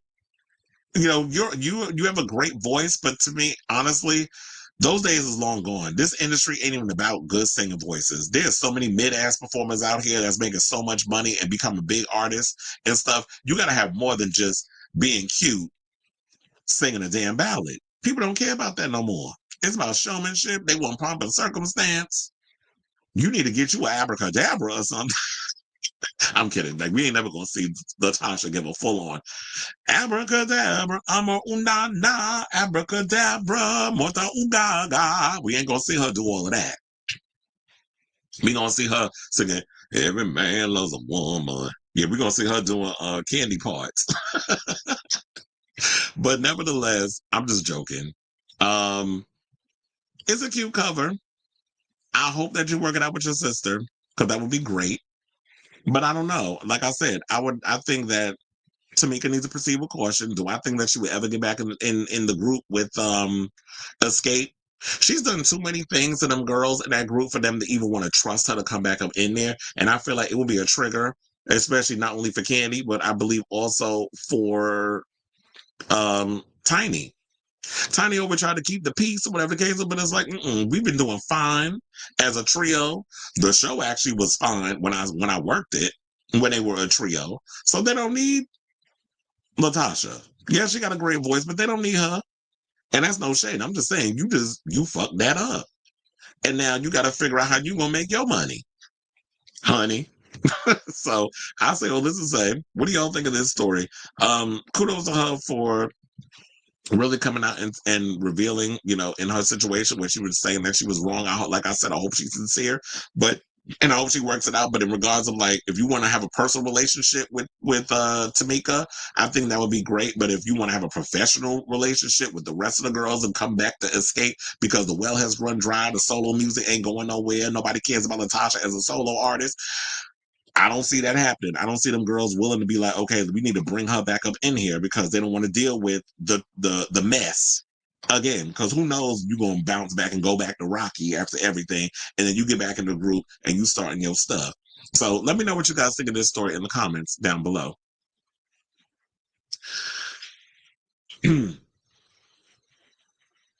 Okay, Chris says it's just for the fame, trying to get trending because if they really met, I know papers get put forth and signed if the celebrity. Oh, I read that already. But she said she ain't with him no more. But we'll see if we believe it. Tasha gives me massive manipulator. Yeah, that's what's thinking that too. Like in the back of my head, I was just like, yeah, massive manipulator. I don't trust her. I don't trust her fully. That's why I said dip 2 out of your 10 toes into the situation. Meet her in a public place. Y'all have your conversation. Your mama should not get involved because her mother is nosy and was annoying. Her mother irritated my spirit when I was watching her on that show. That what on Peacock? You talking about the SWV and Xscape? Yeah, because it's Bravo. If that's what you mean. That's where I saw it, actually. All right, y'all. So now let's get into the Sabrina Carpenter news. Because it looked like Miss Espresso is heading back out on tour. And I do agree. I felt like when she first went on tour, that short and sweet tour was too damn short. So yeah, now she's coming back and doing another round in the US, but she's only doing a couple of dates, which I think is cute. So she's headed back on the road as part of her short and sweet tour with plans to perform in 5 different cities across several nights later this year, which no shade, even though Sabrina kind of is like the bigger star of the moment. And I do think her career is going to last a lot longer. This is a move that Katy Perry should have did. Now she out here on a struggle bus with them ticket sales. Now the singer plans to start her next batch at Pittsburgh's PPG Paints Arena. What kind of name is that? I guess PPG Paints actually bought the arena. On October 23rd and 24th, she'll share 3 nights at New York City's Madison Square Garden on October 29th and 31st and November 1st. So I'll finally get to actually, God willing, fingers crossed, work her show because the last time she came to the Garden, I didn't get to work that show. I think that was around the same time that Meghan Trainor was doing her show. I didn't work her show either, but I didn't get to work the Sabrina Carpenter show. So I'll get to probably work it again. Okay, so now they said what, October 29th, 31st, and November 1st. It's funny because last year we had Duran. No, not Duran. I think it was Duran. That worked the 31st, and then the 30th was Cyndi Lauper of last year. And so they said 2 at Nashville's Bridgestone Arena on November 4th and 5th, and 2 at Toronto's Scotiabank Arena on November 10th and 11th, before heading over to Los Angeles's Crypto.com Arena for 3 closing nights on November 20th and 22nd and 23rd. Now, openers for the tour include Amber Mark, Raven Lene, and Olivia Dean on select days. I don't know who any of them people are. But if y'all know who they are, put me on. The latest string of you know what? I would have loved if she would have had like a Conan Gray or somebody on there. Or I even would have said Benson Boone, but you want to know something outside of little things? Benson Boone's career is just like, sir, you really need to figure out. You need more bops and less cartwheels and backflips. Okay, so now they said that the latest string of shows comes on the heels of last year's North American tour, which featured 33 sold out dates across the United States and Canada. Now, earlier this month, Carpenter released a deluxe version of Short and Sweet, featuring 4 additional songs, including a newly minted version of Please, Please, Please, featuring Dolly Parton. So you already know that she's going to incorporate that, and probably by the time this new tour comes around, she'll have more music out. An extended version. Now, Cash App card pre-sale for the new tour begins on March 4th at 10 a.m. local time, followed by Team Sabrina pre-sale at 12 p.m. local time. General on sale begins March 7th at 10 a.m. local time. So, yeah, so that's basically it with Miss Sabrina, who's about to head out on tour again. She's cute or whatever. I'm definitely curious to see like her live, and I'll come back and tell y'all how it is. But I think that's good that she's doing 3 nights. She was successful, of course, at the Garden when she did her first night. And of course, with her winning the Grammy and, you know, this big rise and success of her album. Now she's finally figured out what her niche is in regards of standing out amongst her peers. She's got it in the bag. She's like a fun little pop girl who doesn't take herself too seriously, like a blonde bombshell. So she's having her moment, and I'm sure that she will definitely sell out those arena tours. So I'm definitely want to hear from you guys. What do you think of this story regarding Miss Sabrina Carpenter heading out on tour for another bout of Short and Sweet and promote no songs? Whatever your thoughts are, let me know in the comments down below. Okay. Oh, did they? Because, you know, Pam Bondi was out here talking out of both sides of her damn mouth that they wasn't going to release the Epstein files. And I wonder how much of it about Trump has been blacked out. MAGA is extremely unhappy. They're even acknowledging cover up because lots of Republicans can get hurt. They're hell. Well, look, y'all voted for him. She would be. But I feel like she's too young for that. I feel like at this point, let her pay her dues, let her travel. The person that need to go back to doing a residency is Katy Perry. She'd be guaranteed, I guess, to sell some tickets because her thinking she could sell out arenas. I don't see it. Jennifer Lopez need to go back to doing residencies in Vegas too, because she can't sell out no damn arenas either. But but yeah, I would like to see her there one day, but I feel like at this point her career is still fresh, even though she's been making music for a long time. But people just now are catching on to her. But I think at this point, let her travel the world a little bit. And look, she finally got some life experience. She took a couple of years off between albums before she put out Short and Sweet. And look, her career blew up. So I think at this point, it's just like, yeah, let her travel, let her do a couple of the arenas and arena tours. And then when she's, I guess, maybe in her 40s, she could do a residency. According to Sabrina fans, the openers are recommended by her sister and her friends, so it's unsigned artist she feels in the streaming culture. You want to know something? Since you put it that way, I actually like that idea. Excuse me. I like that idea of, you know what? I don't want to give opportunities to people that's on my label or whatever the case is. I want to give opportunities to people that I'm like are immensely talented, that are not getting the shine and the accolades and the applause that I see, or they have the potential, but the labels aren't even aware of who these people are. So I just want to give them an opportunity to come and open for me and be introduced to that audience, because I definitely think you get out there, you get boots on the ground, you do these live shows, the kids are seeing this, that'll get them interested and want to check this person out. It happened with Sabrina Carpenter. It happened with Chapel Roan too. Chapel Roan was out here.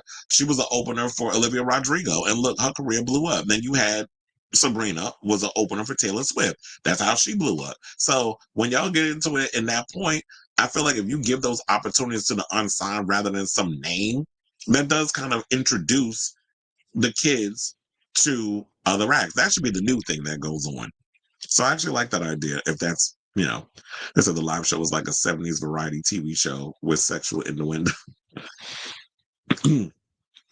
She's not a great vocalist, but if she doesn't allow the record labels to define her artistry, she could be around for a very long time.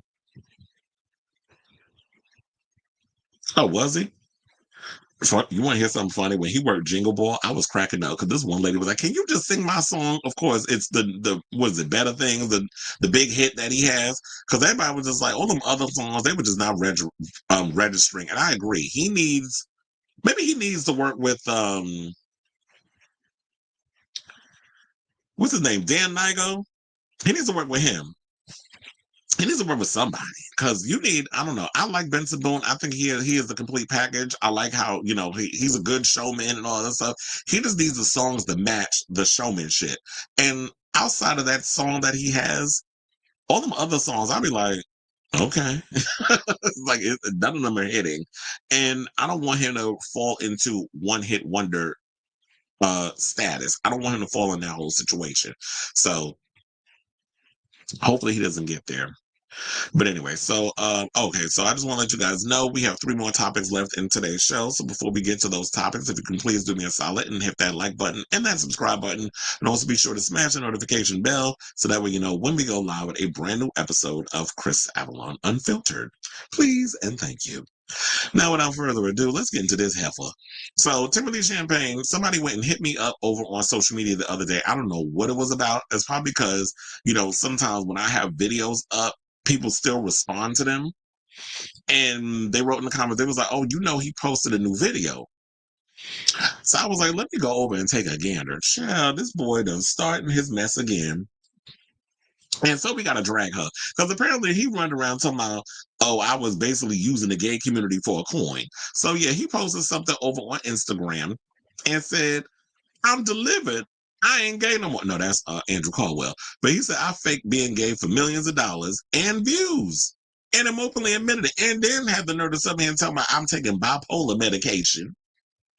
So which one of your personalities was in his Instagram video?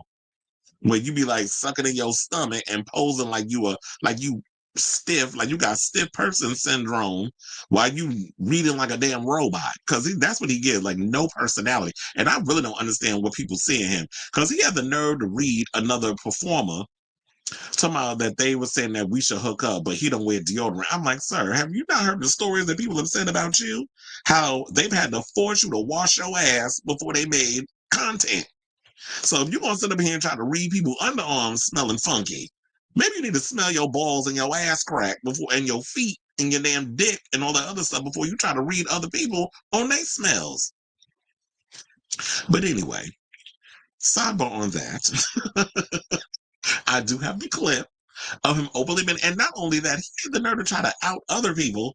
And I knew he was talking about before he even decided to reveal who they was. He decided to go in on the Wild podcast saying they're out here doing gay for pay and faking gay relationships and stuff. So I said, child, I've been saying that for years, for as long as they've been popping on social media that they using the community for clout, but y'all like it because they look underage, they look like little boys, and when you are young, people get off on that. Look at Sammy Sheen, as in Charlie Sheen's daughter with Denise Richards. That girl's already a millionaire. She doing OnlyFans. Same thing with Bad Baby. Y'all like them young. So pedophilia is in apparently, even though they're illegal. But when they look like children though. So anyway, let's get into the clip that I have for y'all. And I'm going to read y'all what I had to say, but I ain't the only one that says something too. So hold on. We're going to go to that clip and we're going to hear what this old dingbat had to say. Please. I faked being gay for millions of dollars and millions of views. This isn't a joke. I've been saying I'm not gay for years, but everybody in my comments, no matter what, would always say that I am. And they're 1,000% sure of it, even though I continuously said that I was not. The views on my videos were dipping, and so was my income. So I just decided to go along with what 90% of my audience was assuming anyway, because of their own fantasies. And so I said I was only gay to give them what they wanted, and it worked like a charm. That is, until people lost interest. In reality, I'm bisexual, which I've always said, and that's not too much different than being gay. So I don't know why it's so hard for people to accept. I mean, I do know why. It's just a fantasy, but it's insulting to not be believed when you continuously say something like that. I did also say I was having a tough time with my girlfriend, which isn't true either, but people just like drama. I have bipolar depression, and I just started a medicine a few days ago, and it's only been a few days, but it's already changed my entire life. As a result, I don't think I'll ever have to make up stuff again in order to get income or views, or necessarily play a character. I'm 10,000% more functional than I used to be. And again, it's only been 3 days. Bi erasure is real, and people just want you to pick a side between being gay and being straight, which is completely wrong. I really hope this demonstrates that it's very easy to pretend either way, and you should not put too much weight into someone's sexuality if you're never going to meet them in real life. If they're just trying to entertain you, just be entertained. It's honestly, in my opinion, a Republican attitude to care so much about someone's sexuality. And I don't like Republicans. At least I don't like their social views. Anyway, let me know what you think in the comments. Are you surprised by this? Maybe not. Peace out. Okay. So yeah, he said that. And my head hurt just hearing him talk. Number one, why do you always sound like a goddamn robot whenever you open your mouth? Like, I've seen more personality in Vicky from Small Wonder and also Megan from Megan than I've seen in this idiot. And then you was up in here talking about bi erasure, but you said that you fake being bisexual and fake being gay. Like, you changed your sexuality like 8 times in this damn video. So we don't know who you are. Or I don't even think you know who you are, quiet as a skip. But we have people in the comments that read his ass. They dragged him, but I guess he likes the attention. So let's read some of them. Crush Daddy, who I absolutely love, by the way, and I have a clip of his too, where he's someone who has been kind of going back and forth figuring out his sexuality. You know, Matt Cullen did a couple of videos with him. Like, I think he was also at the Gay BNs recently last month, and he's been very open and transparent about like the fluidity of his sexuality as well. I do want to play that clip so that way you can get a more understanding of what he was saying. I was literally genuinely feeling like Crush Daddy's stance on the situation. I felt more in kinship with him than with this idiot is saying, like, you're nothing more than a damn grifter. And I hope at this point your coins continue to go down. And I know as a lot of these gay for pays like to run over there and run over here and make money in our situation, because in adult performance art or whatever you want to call it, I'm trying to be clear with because I don't want to say, corn with the P, you make more money doing same-sex stuff versus guy on girl, because girls are the big superstars in adult cinematography. Man on man, there's a big audience for that. The women watch it, the guys watch it. They live for that straight, that straight acting fantasy. And that's what it should have been kept as. It should have been kept a fantasy. The minute you decide to shove a microphone in your face and press play or post it up on your damn Instagram, you just came across as like this no personality having dickwad who wants attention. So Crush Daddy said, dude, I think you need help. I don't know you, but these videos don't seem healthy. You're battling something right now, and I hope you get better. I don't want to see you spiral further. And a lot of people agree with that. I say your bipolar is clearly bipolar because you can't even give clarity in one sentence with how you identify. Being in the queer community is not a game, but clearly you like the attention. I also find it hilarious that you try to insult Ace Carter by saying he don't wear deodorant, yet I've heard from countless content creators that you don't smell like a bed of roses. Say that you use the community for clout and a check. I also hope that the gays that live for these straight acting fantasies stop supporting these gay for pays and will support actual queer content creators that make content for the community. That was what I said in the comments. Now, another person said, dude, respect, the best thing you could do for yourself is stop talking. Thank you.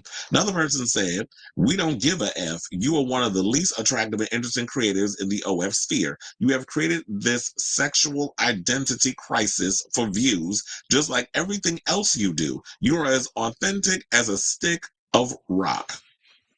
Wait, that don't make sense. But anyway, get over yourself. No one gives a F. You have a large dick. That's it. That's the only reason you have fans.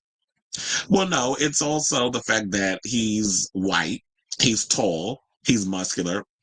Allegedly, he uses supplements to get that figure the way, where it is. But nevertheless, that's the rumor. And so I don't think it's just his dick size. He was even at one point pretending he was, when he was talking about he was a bottom, that he was faking the bottoming in his movies. So it's like, I feel like you opening your mouth and talking, I get it. If you have bipolar disorder, whatever it is, go get that checked. Mental health is not a game. It's not a joke. I don't want to crack jokes on behalf of people who mental health, because a lot of people, we have a huge mental health crisis. And I believe in this current administration is about to get worse. But if you have a mental health crisis situation, get that dealt with. But for you to be crashing out on social media and saying these things, it's not cute at all. So another person said, here we go again. Another person said, being manipulative for money isn't a bipolar trait. Blaming your fans for lying in order to keep your money flow isn't a bisexual trait. It's been 3 days on your new meds. I congratulate you on your health. That your health is the most important thing. I'm one of your close, trusted friends. So what I'm saying holds no weight. But wait, if you're one of his close, trusted friends, then what you say should hold weight. I would think that. Anyway, what do they say?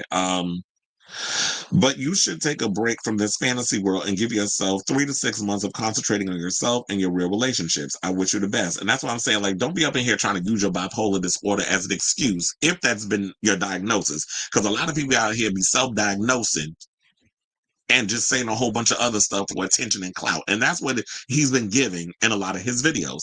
But that wasn't where it all ended, because I could sit up in here and go in on the fact that he's been queer baiting. But there's more tea that he decided to spill. So he also decided to try to out other people, I guess, to justify. And this is before he put this video out. He wanted to go and decide, he's talking about guys who fake being gay in the industry. And I knew when he was talking about it that he was talking about the Wild podcast, because if you ever saw what is it, Julian and Brandon, they have a show where they do on YouTube. Or they go in West Hollywood. They be interviewing all the gays, just like the Man on the Street. Like they what the hell's his name? The one that did that Bros movie. They be trying to act like they him, except less annoying. So they be on the street trying to ask gays questions about top, bottom, and all the other stuff. They got to read off a phone or a cue card like they on the damn View, because they can't ask an authentic damn question. Clearly queer baiting and thinking it's cute or whatever, and they go with it because Julian and Brandon look like they 12 damn years old. So people go along with it, although their content is shit. I've seen it online. I would never pay coin for it. And then they interview people. They interviewed Rhea Littré. Shout out to her. They recently interviewed another gay for pay clout chaser. What's his name? Kodak Red, the one that looked like the coronavirus with that hair, and the wearing the gold teeth in his mouth, and the one that was seen all over social media kissing his damn twin brother. And it said that the reason why he did it because he had a dip in his funds and he knew he could make money by queer baiting. This is this is the new grift now. And a lot of y'all, because y'all just be so damn perverted and horny in y'all situation. I'm not judging, but I'm just saying. But maybe there's a little judgment in it, because I don't understand how y'all be out here, A, getting your dicks hard for some Bailey legals, and number two, y'all into the whole straight for the straight boy fantasy thing. And a lot of these boys don't even see it for us, but because that's where the money resides, because that's what the grift is, because they see like this is a lot of attention, especially from social media, which isn't real. I keep telling y'all, the Matrix isn't real. But we knew this 25 years ago when the damn movie came out. But a lot of y'all live in the Matrix still. So y'all going to go along with it. So yeah, he had this other clip that I'm going to play y'all, where he decided to try to out them. And I knew they was talking about him. And then brought up a friend of his, who the friend said that they was in a relationship, which he denied. But you ain't bring that up in the video when you was trying to read them down to the floor and trying to expose other straight people. Focus on your own shit. But anyway, let's play that clip, and then we'll come back and talk. Please hold. Guys who fake being gay in the gay modeling industry that are actually straight, and I have actual evidence. Obviously, the Wild Boys. I have evidence too. I voice recorded them before a podcast I did with them, basically admitting it. What else did Harley tell you? That was pretty much it. Oh, that's it? Pretty Just much, that we're not dating? Yeah. Harley told me y'all weren't like actually in a relationship, right? Oh, no, we're not. I'm gonna ask you about past relationships, and then Yeah. you can mention Harley. Yeah. And then you guys can just ask any questions that you guys. Yeah. Yeah. Hey, but ours is real though. Yeah, theirs is real. And but you could also ask them questions about their relationship. and how like everything came to be. Like They constantly tease a romantic relationship just for the views, and they don't actually enjoy any of the collabs they do. They fake everything. Even when they talk about me, which they do a lot, I don't know how you can trust anything they say when they just even constantly lie about something like that. And I've had buddies who've had bad experiences with them as well. I know one of my buddies, Harley Xavier, did not have a positive time. They clipped a lot of the stuff he said on the podcast out of context to post it on TikTok in order to try to get views and make Harley look bad. I have other buddies too that they did this with, but I'm not going to name names right now. And trust me, there are plenty of other guys who fake being gay, and most of them are collaborators with the Wild Boys. Seems like that's a mecca where they all gather. The whole industry is a mess with this, and it's a culmination with the Wild Boys. I mean, they're the source of a lot of it. They even, these guys go to these award shows for this gay modeling stuff, and no one calls them out on it. I know Joey Mills specifically knows a thing or two about this, and he hasn't said anything. I'm saying that because he's worked with the Wild Boys quite a lot. Joey Mills likes to be honest about me, but he's not saying anything about them. And he's not straight, so what does he have to lose by saying anything? He certainly likes to talk about me, so I don't get it. So what do you guys, the audience, think about this? What do you think about the Wild Boys after all this? Do you think I should make more videos about the other guys faking being gay, or should I just end it with this? I'm really not. Okay, I literally felt my brain was just coming out in between, seeping out of my ears, listening to him talk. But for the most part, I would say, like, you know what? You trying to out them really isn't doing any favors for you, because you was out here faking being gay too. So you gonna sit up here and try to read them, which I could see through the bullshit. I knew that the Wild Boys was out here gay for pay, playing around, teasing. That's their whole MO. I see through it. I've been around long enough, as somebody who's been a homosexual actively for 2 decades. I think I know when somebody's putting on airs and bullshitting. I've been there, done that. So, but the difference is that when we out here straight acting because we don't want to get like in fights and all this other stuff, the gay for pay thing with them, I seen through the grift. We know that's the thing that they're doing. They know they make a lot of money doing that. And because there are other collabs where they were just pleasuring themselves, that ain't enough. So now they got to go out here and fake things, or when they do their podcast, it's all gay centric, and people play up into it because it's a fantasy. And most of the part, people have to realize that yes, adult films is fantasy. It's all fake. It's all about collaboration. So you really thinking that y'all really intimate in real life? It's a business.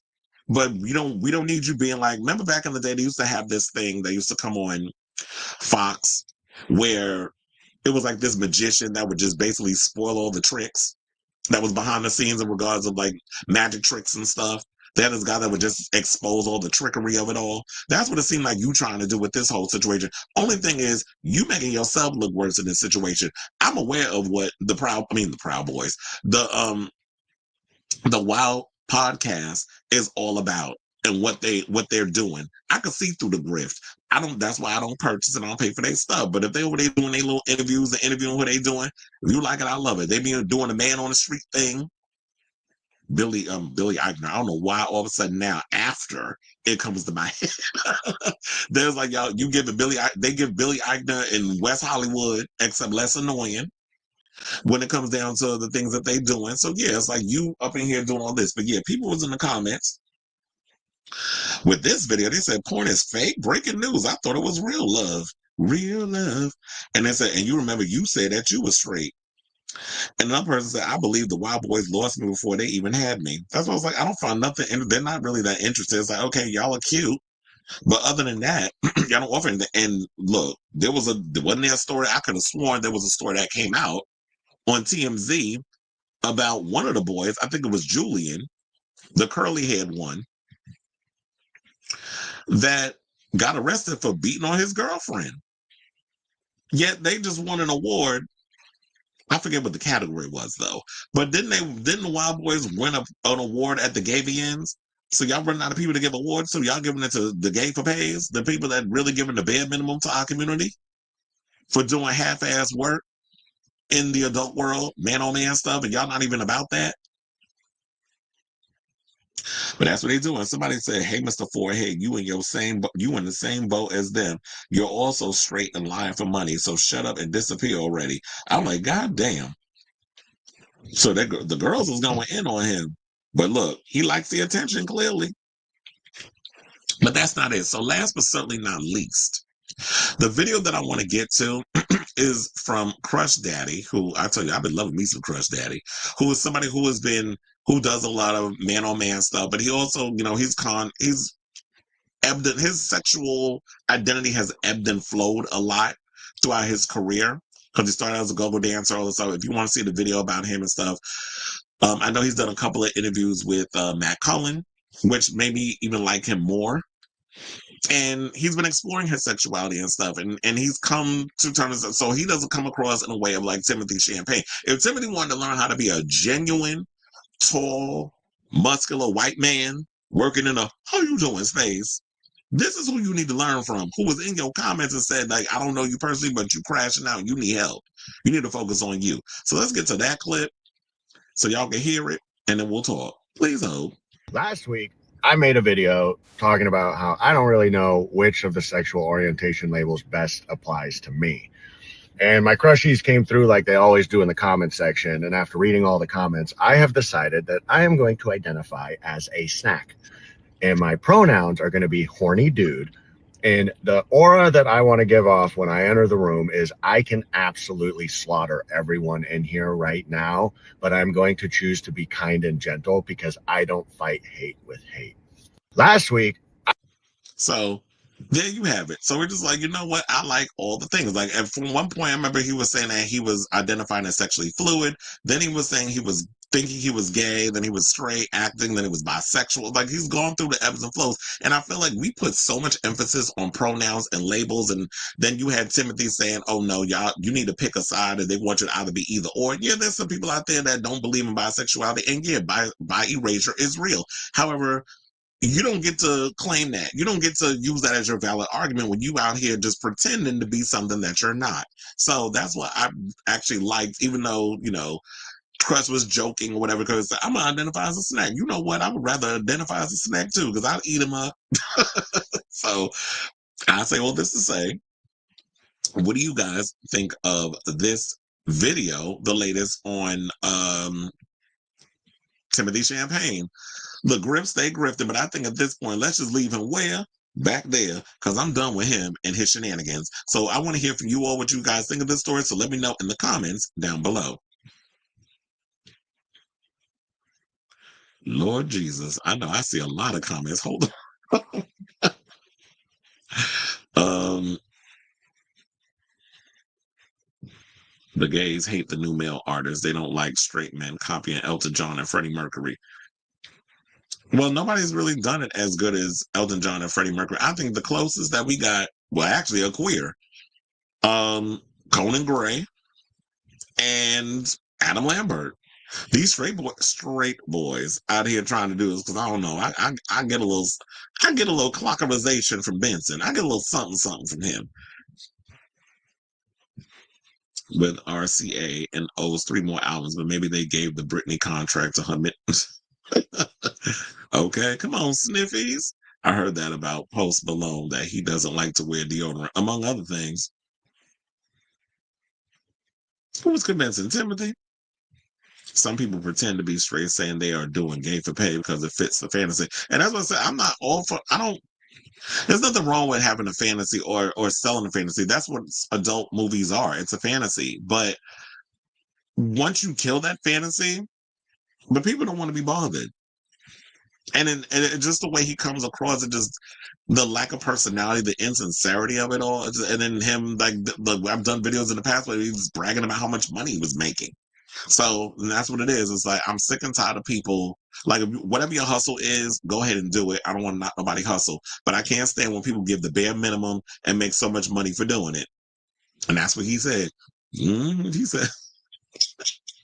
I called it, okay, Funky Down Neighbor, I'm gonna give you your things. He was like, I'm gonna give you my flowers, give me my things. Remember when he was going in on somebody, he was like, give me my things, give me my things. That was hilarious though.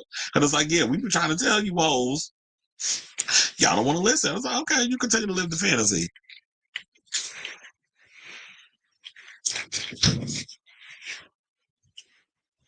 Yeah, he bipolar, I bet. The side effects.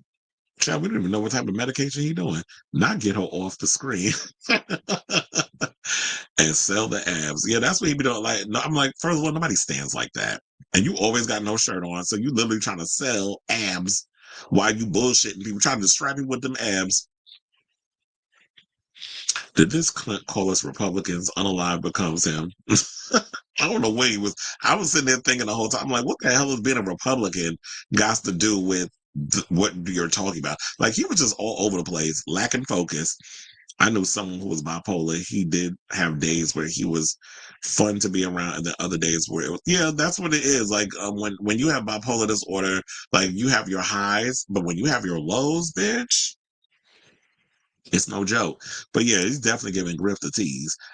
Male escorts getting $250 an hour, while the females get $5,000 an hour. People tend to sway whichever way the money flows for OF, but when they let go of their models, they end up like, Shan? But yeah, it was like, yeah, that's why I said, like, women make more money in the adult world. It's like with modeling too. In the fashion model world, women, that's what women dominate. Men don't make as much. Men don't even require that much. It's always been a woman's world in regards to modeling and adult films. I knew Tim online before he had 20,000 followers. He was like 18. He was a sweet guy. He's still growing up. No monolith. Well, maybe it was, maybe it was more like sweet way behind the ears. And then, once you get caught up in this business, it takes its toll on your mental health. I know a lot of people in the adult industry talk about that, how you deal with like when you're doing this type of work, it messes with your mental health after a while. Remember when Dan Benson from Wizards of Waverly Place was out here talking about, I'm gonna quit porn and I'm gonna go get a regular job. I'm like, Chad, you ain't gonna make it far. You're gonna be right back in here selling dick. Because as much as people watch adult stuff, and trust and believe, I'm sure everybody does, you get in a situation where it's like there's huge judgment behind it as well. That's why I said, as I was talking, it took me like 10 minutes for Billy Eichner's name to come to my extorting your problems to get sympathy coins. I have a problem. Yeah, that's another thing. It was like another grift. That's what it felt like. Not a real life Sean Cody. The straight boy DL fantasy is the biggest danger to the homeless community. One day we'll realize the dangers. Okay. Because, a lot of people get beat up and or unalived because they get caught up in that. That's that MAGA behavior when they say, don't trust them, don't trust me. Trust me, I have facts, but I can show you. I'm tired of hearing about Timothy and his Nancy Drew manic episode. Not Nancy Drew. His videos had low production. Well, look, that's why I was saying, like, I never saw the overall appeal of him. Judge blocks Trump administration's mass fire, as they should, because first of all, everything he's doing is illegal. So there's going to be a lot of that. There's like flood the zone, get people all disoriented. And once you take a moment, take a breath, and you get your center, then it's like, okay, now what we doing? We got to start blocking stuff. And if he thinks that he can, I actually saw that. I saw that article that there was somebody he was planning on stepping down. I think I saw it on a comic book movie. Maybe I'll bring that up tomorrow on tomorrow's show. But I did see that article, and but that's weird. So if it turns out to be true that he's going to step down after the creator of Deadpool said what he said about him, and that's why it kind of irritated me. And I love all my pundits, but John Campbell, sometimes I be feeling like his head is so far up Disney's ass when it comes to him criticizing him, because he said it felt like a dude yelling at the clouds. I'm like, and he said, oh yeah, he's coming to our studio and we've had chats with him and he's a great guy. But I guess when you go after Disney, who makes all this money, and I'm like, first of all, y'all get on my nerves with that. That's when you lose all credibility. The minute you try to fight an argument with how much money someone has made someone or how much someone has accumulated financially, you already lost your argument, because you're trying to measure a situation based on financial success. I don't give a fuck if somebody made $4 billion from 80,000 movies or whatever the case is. If you're an asshole, you need to step down. I don't care how much money you made with that. So I hate when people try to use that as a crutch for well, your situation as a whole anyway. It is a known fact that a lot of people who work behind the scenes in the industry are not respected by the studios, especially people who work behind the scenes. We had a whole thing with Bo DeMayo came out and said what he said, and say what you want about Bo and that he's not, that he has his issues or whatever the case is about his personality. He even said it, that I'm not the easiest person to be around. Neither am I. However, if somebody says that somebody did something, or if they were treated a certain way and they experience discrimination from the studio, because it's like, oh yeah, we want your IP, we want to make money off of your stuff, but we're not going to respect you as a person. We're not going to invite you to events, or we're going to treat you like a second-class citizen once you come to the, to the red carpet premiere. It's like, but you using my work to make money off of. They said the same thing happened with the guy who created The Road to Perdition, because comic book movies wasn't doing great around the time that movie came out. And he actually, the guy who created Road to Perdition, because a lot of people don't know this, Road to Perdition is based on a comic book or graphic novel, whatever you want to call it. But comic books had a dirty stain on it at the time. So they didn't want people to know, so they were trying to shy away. But you're going to make my work, you're going to use my product, but you're going to throw shade at the product because of what it stems in. Now you can't even bat an eye without a comic book movie being in the theater. Miss the days when corn stars was seen now. But yeah, well, the only time you want to hear them is when they moaning. It said AI will help basic Hollywood, but won't make a legacy. All right, y'all. So let's get on to this Austin Wolf story. So yeah, if you could read the lower third, you already know the tea. So apparently, the damn case has been delayed yet again. That makes this the 8th time since he was arrested on Pride weekend for CP, having it. So a federal judge in New York has once again granted an additional 30-day continuance in Austin Wolf's federal CP case. This is the 8th time that this has happened since his initial arrest in June of 2024. Now, since his arrest last June, judges in the Southern District of New York have granted 7 extensions in his case, indicating that the defense and prosecutors were hammering out an agreement to avoid a trial. It's unclear what the status of those negotiations is, but both parties are due to respond by March 28th. Thank you, Jesus. Please tell me that y'all not going to delay it again, because I'm tired of talking about this, about it being a delay, actually. According to Magistrate Judge Henry Ricardo's order, Wolf was arrested on June 26 and has been in custody since then. Now, I should point out that the vast majority of federal cases never actually go to trial and are eventually pled out. So I think that's basically what they're trying to do. They're trying to plead it out, and I guess, but I hope he's not going to say not guilty. But I do wonder if he's probably trying to snitch on some people for a lesser sentence. So let me give you a little timeline, because we have to constantly do that just to remind people, because short attention spans. So in June 2024, Justin Heath Smith, known as his porn star name, Austin Wolf, was arrested and charged with 1 count of distribution and receipt of CP and 1 count possession of CP. The popular adult film star was accused of sending and receiving hundreds of videos of CP, according to the initial press release from the U.S. Attorney's Office in the Southern District of New York.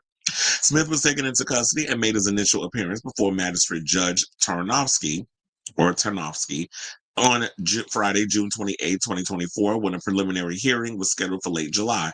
Wolf was represented by defense attorneys Michael Baldassar and Thomas Andrikovitz. Now, in the end of June, Andrikovitz gave a statement to the advocate, and in addition to labeling the government's charges and as unproven allegations, the lawyer stated that Smith was being held in inhumane conditions at the Metropolitan Detention Center. This is what Andrikovitz's statement read. Well, apparently you thought he was going to be at the Four Seasons. I mean, that wasn't happening. So they said the government press release contains nothing but unproven and untested allegations against a man that is presumed innocent. Justin is thankful for the incredible support he is receiving from his friends and supporters. He is presently detained at Metropolitan Detention Center. It is well documented in judicial decision after judicial decision that the conditions of confinement at MDC are inhumane. Dr. Smith. Mr. Smith's conditions are no different. The staff at MDC have already failed to provide him with his basic medications. Now, what kind of medications you talking about? Is it for the high five? Is it any kind of bipolar medication? Like what it says on? What kind of medication is Austin or / Justin taking?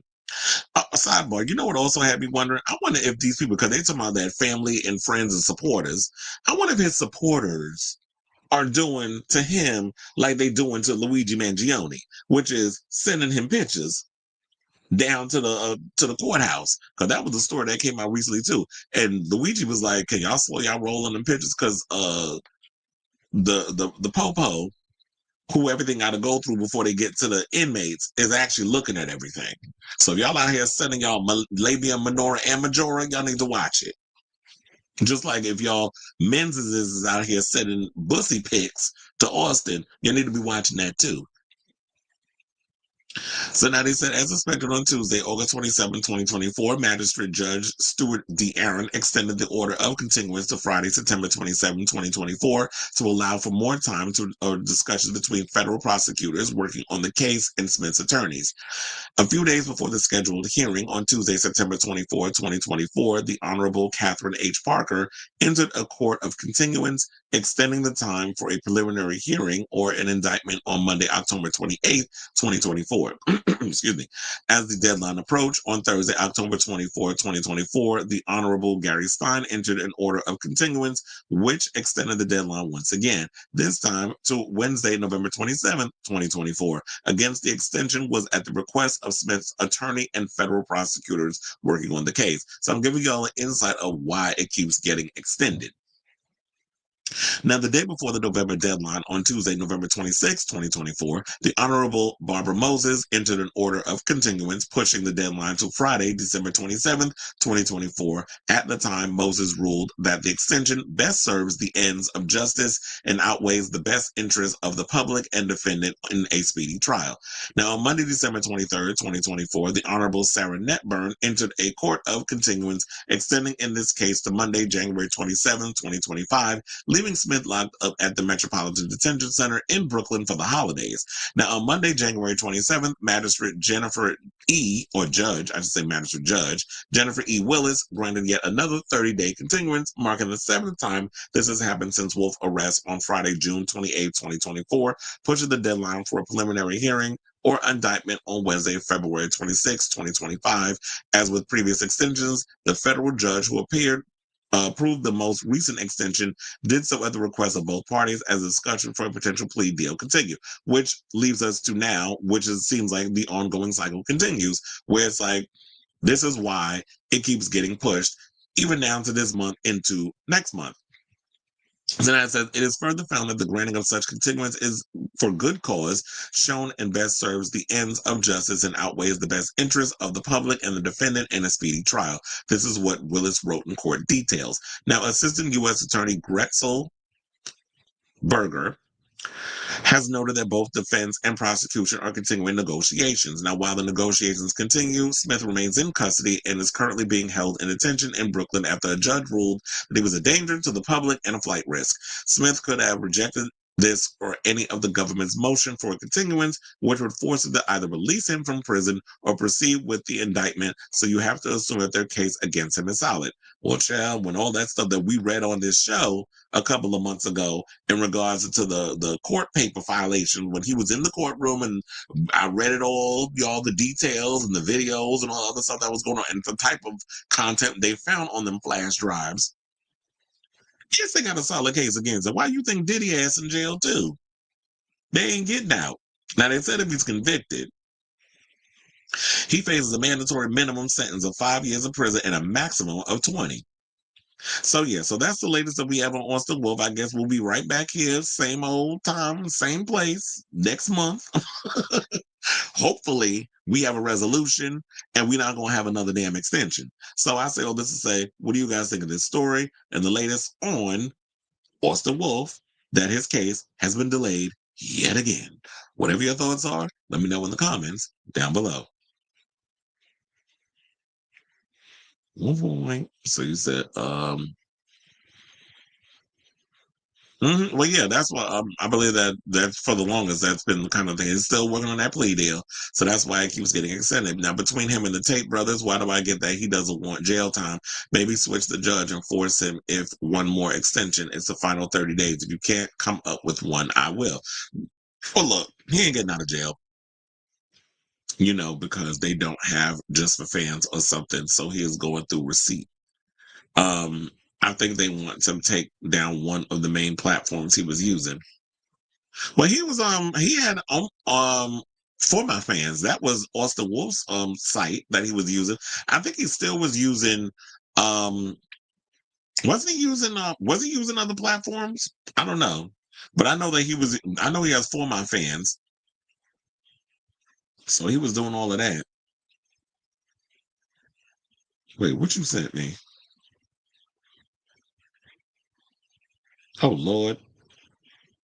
So Justin Timberlake canceled another tour? Another night of his tour? I didn't even know he was still performing. He said he got to cancel because he went to sound check battling the flu, and now it's gotten the best of me. It kills me to disappoint you in my team. Chad, you probably got COVID. So you better watch it. What is this? Oh. So is that what you were sending me? The Justin Timberlake cancellation? Anyway, you said Texas trans ban includes adults as well, so we can finally set as Democrats, it was never about the kids. But of course, we said that if they were going to go after the kids, who you think it was going to go after? The adults. And now we got, Sharon, don't even get me started, because you have Rachel Maddow practically having to beg Hakeem Jeffries grifting ass to go fight MAGA, and he's just like, oh, we've got things in the courts and we're working. I'm like, Charles, if you don't sit your ass up, first of all, you over here trying to grip to the same people that's giving Trump and the other one money, Elon. So I don't trust her as far as I can throw him. So Hakeem Jeffries need to slide his ass to the side and let people that really want to fight, like the Jasmine Crockett's, the Max Fox, and the AOCs, let them step to the front, because I'm sorry, old man. You and the other old man, Chuck Schumer, y'all don't have it.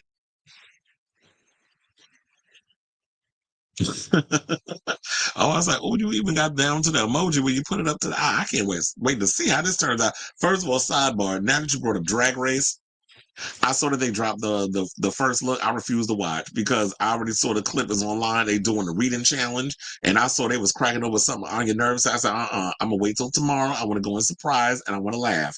I don't want any kind of heads up. I hate when they release the clips, because I want to go. I like to go in when I watch Drag Race, genuinely surprised by everything. Even this season, I didn't want to go in knowing who was eliminated. So I'm literally watching it in real time as it happens.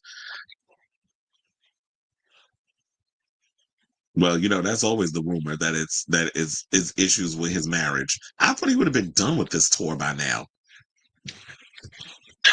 But look, he's doing his big one now, because Justin Timberlake gonna disappear for another 12 years and not make no music. So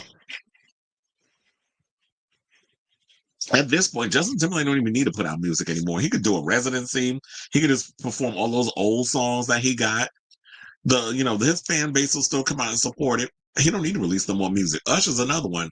He don't need to make no more new music either, because Quiet As It's Kept, Usher, that album was just as bad as Justin Timberlake's last record. Once that plea deal hits, they are doing gay ice raids all through. Okay. Oh, is she? I wonder if tomorrow's gonna be her elimination episode. Because usually whenever they have like somebody on Roscoe's the next week, they get eliminated. Or I know that she is getting chopped from the show. I just don't know when. But look, you've been in the bottom twice already, so it might be time for her to go. But yeah, we'll see if she lasts.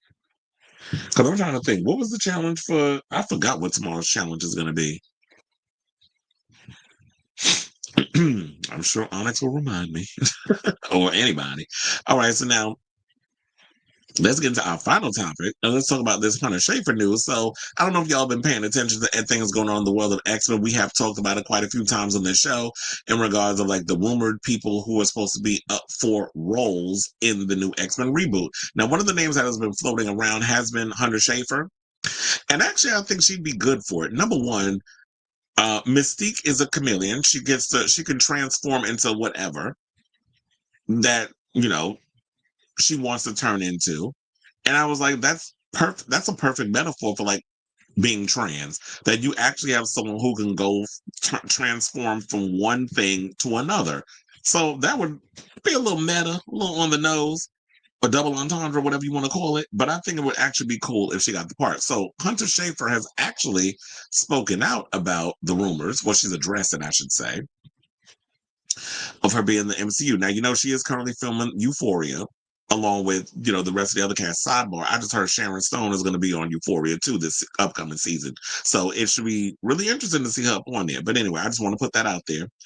So the Euphoria star acknowledged the fan casting rumors during the 2025 Film Independent Spirit Awards on Saturday, February 22nd, where she appeared after being nominated for Best Lead Performance for her role in Cuckoo. She said, I did see the rumors. This is what she told Entertainment Tonight. She said, my dad texted me about that. Yeah, that would be cool. Those fan casts come around every once in a while, and it's very sweet and always for a character that I really like. Now, fans of both Schafer and the comic book anti-hero were elated at the idea of the star taking up the role, saying she would definitely eat. Saying, ask a trans person what superpower they want and it will be shape-shifting, one fan joked, while another said the role would genuinely change my life. Now, while speaking to reporters, Schafer also spoke about the production of Euphoria Season 3. And then, of course, we got the Jennifer Lawrence photos of her while we talk. Now, speaking about the return on set, she said that it's really nice to be back filming the drama series after all this time. So I actually just had my first day of filming yesterday. It's where I learned to act and write. It really, introduced me to the film world. So it was kind of like a little homecoming, which was really sweet. Now, Schafer has responded to the support she received over news that her passport had been changed to have an M marker despite selecting female when filling out the paperwork. Stars including Kerry Colby, Gus Kenworthy, and Brian Friedman expressed their support and sympathies towards Schafer, which she said was very sweet, saying, honestly, I wasn't really looking for support when I made that post. I have a really wonderful community that's surrounded me, and I felt very supported before then and since that happened, so I feel really lucky and great. Now, in regards to that part of what she said, I didn't think that she was out here looking for sympathy in regards of, people giving her flowers and wanting to feel for her or whatever. She was just letting people know that, with this current administration, it's not a game. Yeah, there are people within that whole situation. This is what trans people are currently dealing with. And if you think that she's exempt because she's famous, then you are absolutely mistaken. So she was just wanting people to just be aware of what's going on, because I just feel like a lot of people still in their mind, they're still in denial about something. You have to go through the different phases of grief. And I feel like at this point, there's a lot of people that are just not coming to terms yet with the fact that, yeah, this is a lot of craziness that this man is trying to push forth. Most recently with trying to hack up, not even slash it. Like he went in with a wrecking ball over, Medicare, Medicaid, Social Security. He's just trying to destroy everything that we built in this country because you got to pay, you want to give your little millionaire, billionaire, robber baron types, their little tax cuts. So this is what they're doing right now. And this is, he's paying off his debt. Because he has to, with Miriam Adelson and Elon Musk giving all that damn money they was giving him, he's got to try to give them, the West Bank and Gaza so they could turn that into a resort and casino. Let me not get too political, but y'all know what I'm saying. But it falls within this too, because she was affected by his policies that he's trying to push forth. But in regards to the whole situation about her playing Mystique, I definitely think that would be a cool thing, because I was like, at this point, who would want to play Mystique at this point? I think Hunter being, the fact that she's being trans is really irrelevant, but based off of her overall physical appearance, I could definitely see her playing Mystique on the screen. And that would actually be, I think, pretty cool in my opinion, because then you can put her in all the blue paint. Hopefully she don't start whining and bitching like Jennifer Lawrence did when she was doing it. But for the most part, I definitely would like to see her in the part. So we don't even know who's going to be cast for the part. We have brought up many a times the rumored people, and you go back and watch previous videos. I don't have it off the top of my head of all the people that are going to be a part of it, but I definitely think like Kevin Feige loves X-Men. I definitely want to see where they're going to go with the whole X-Men franchise, so I'm here for it. So I want to hear from you guys. What do you think of this story? Would you like to see Hunter Schafer, or do you think that's great fan casting? Normally the fans, I'd be like, y'all didn't mind y'all damn business. But in this part, because I'll be doing too much sometimes when it comes to the movies and the comic book stuff, where y'all be going a little too hard. And I think that a lot of y'all be taking it a little too seriously. You gotta realize there's the comic book world, and then there's the comic book movie world. And everything can't be as accurate in the movie world. But I want to hear from you guys. What do you think of this story? Could you definitely see Hunter Schafer playing Mystique in the X-Men and reboot for the MCU? So whatever your thoughts are, let me know in the comments down below. All right, y'all. Well, looks like we're at the end of today's show. I want to thank you all for tuning in to the latest episode of Chris Avalon Unfiltered. Unless y'all got something to say in the comments, I'm about to sign off because I'm hungry.